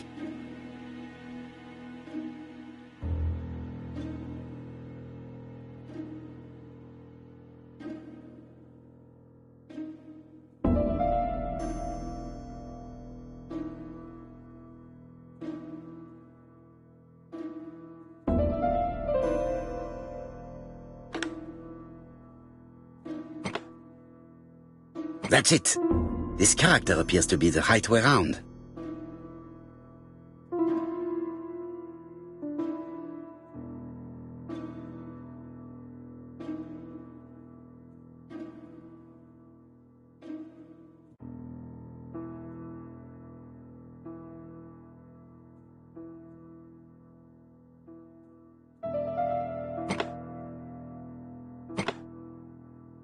That's it. This character appears to be the right way round.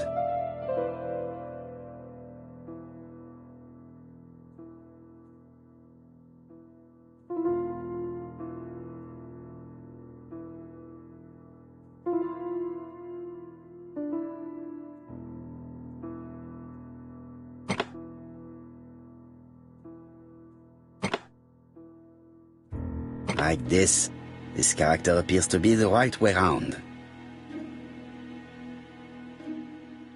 Very good. All the circles are facing the right way.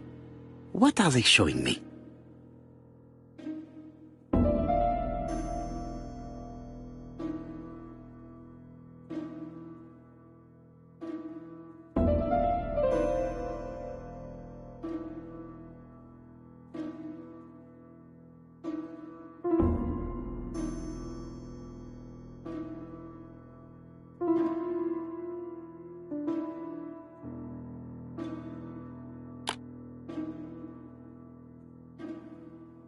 No, it's not the right code.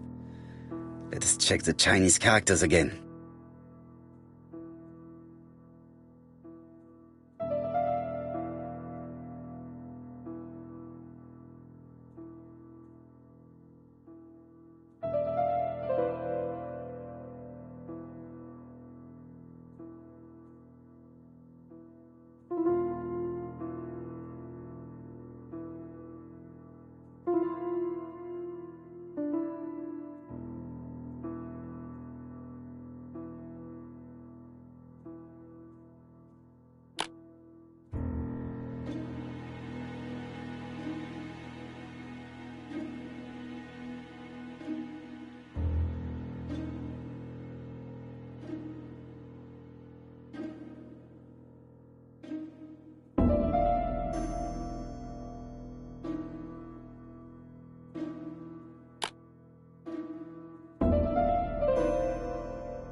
At last, the cupboard is open.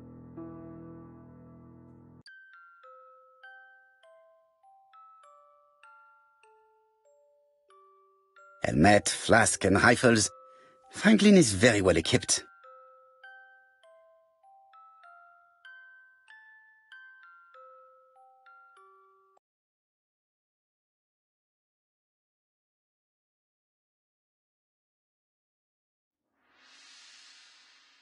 Genteel and wild.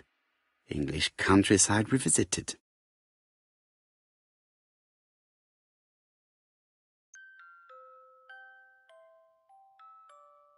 The Railway Children, E. Nesbit. For Franklin, Und Effie's Christmas, 1910.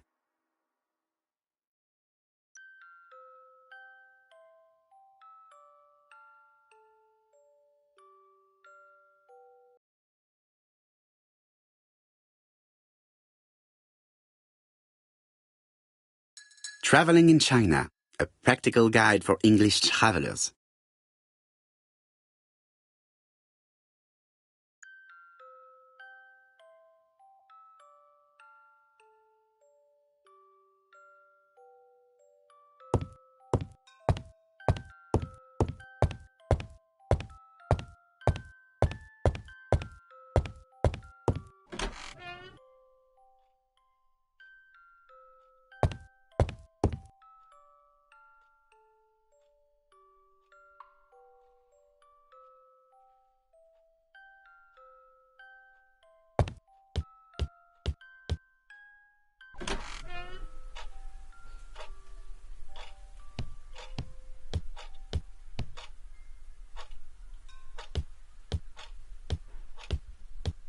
Order and method above all. Let us finish examining the mansion while no one is around.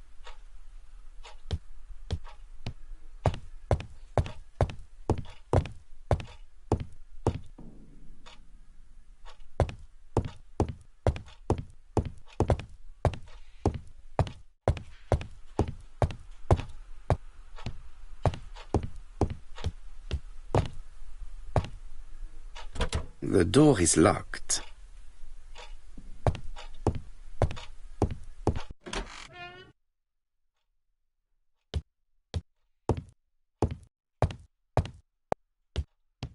I am not going to leave campsite now. I still have some things to do.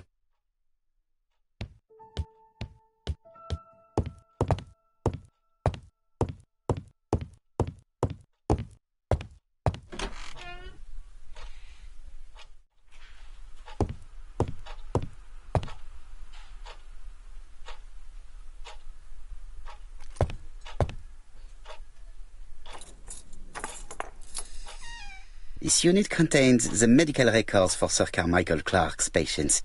Let us study them closely. No deaths on the records from A to D. They've been handled recently. No known names. Disappointing. Lots of dust. The records from E to Z have not been touched for years. No known names. Disappointing.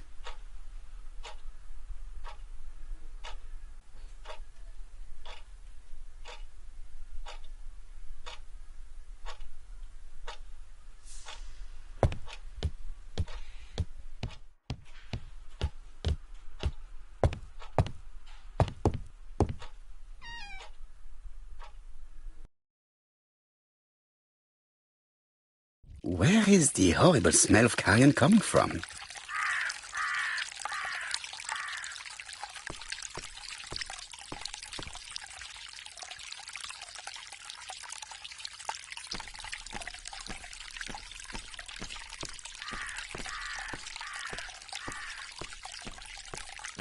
Something makes me feel uncomfortable.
Brown pellets. Revolting.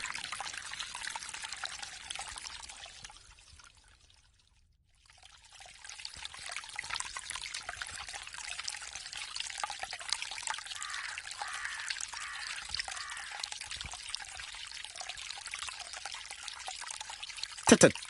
The gardener does not follow the alignment. There, that's better. It is symmetrical.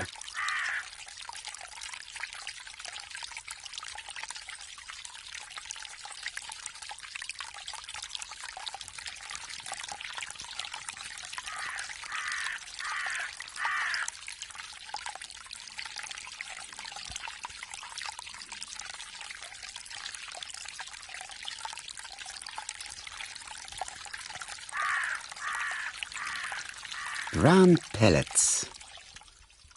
Revolting.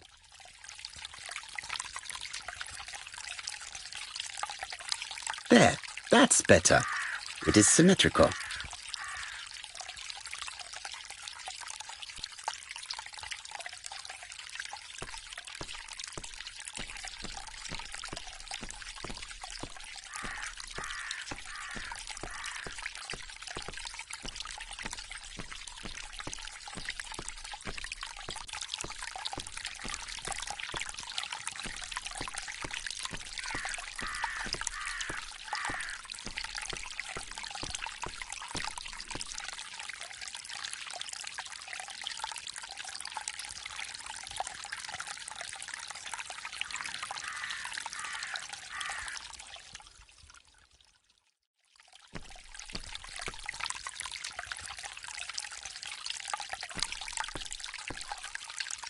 This fountain makes a very relaxing sound.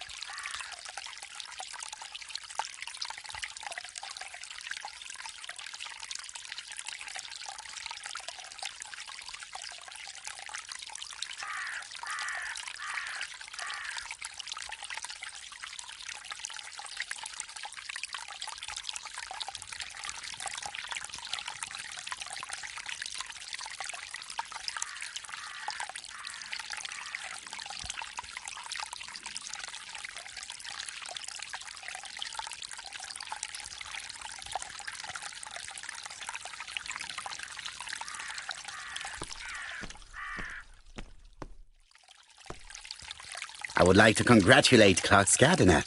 What symmetry!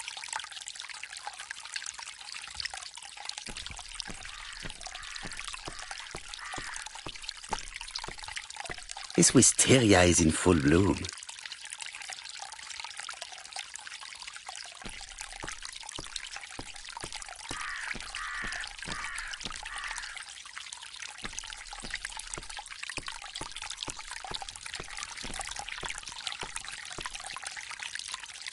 It was probably the gardener who lit this fire. Look here. I wonder if someone wanted to get rid of these papers. This object would probably be useful to me. Let us now try and get our brain cells to work.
Everything that Thorgray has left behind comes from Sir Carmichael's collection. He most probably gave them to her, but she chose to leave them here rather than run the risk of being accused of theft. It is understandable when you know just how much Lady Clark mistrusted her. Let us now try and get our brain cells to work.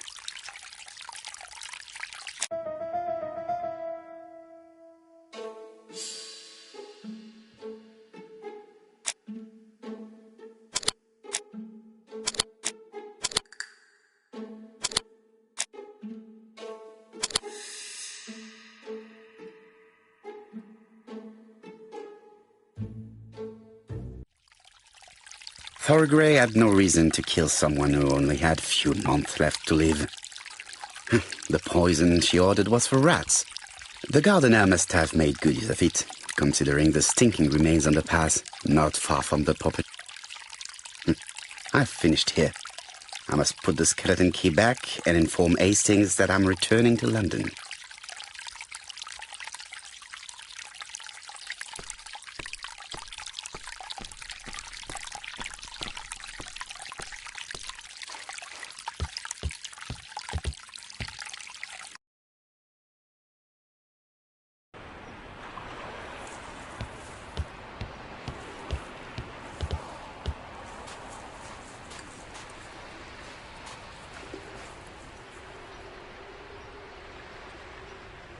May you have peace, Carmichael. Charlotte.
Perfect.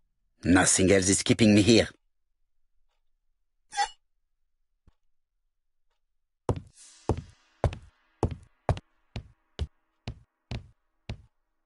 I am not going to leave campsite now. I still have some things to do.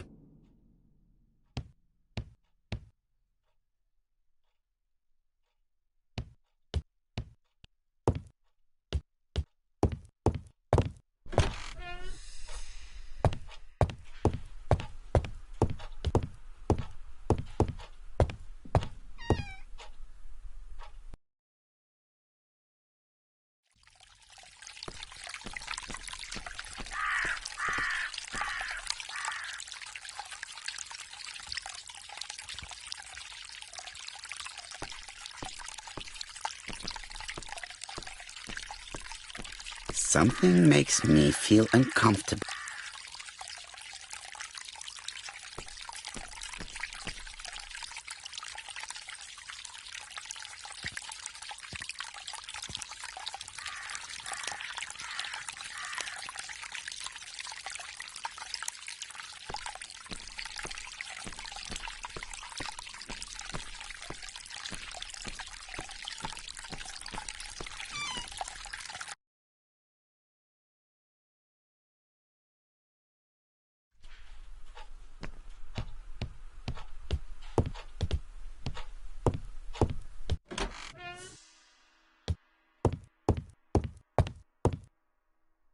Hello, Hastings. I have finished in Shurston. I will take the first train. Tell me, do you know how to restore writing on a burned document? Yes, you just have to soak a cloth with a hydrochloric acid solution and rub the sheet of paper. Then the characters appear. Bien. You have been of great assistance, Hastings. Could you please order the solution as soon as possible? Of course, but what documents do you want to read? You will see, my friend. À ce soir.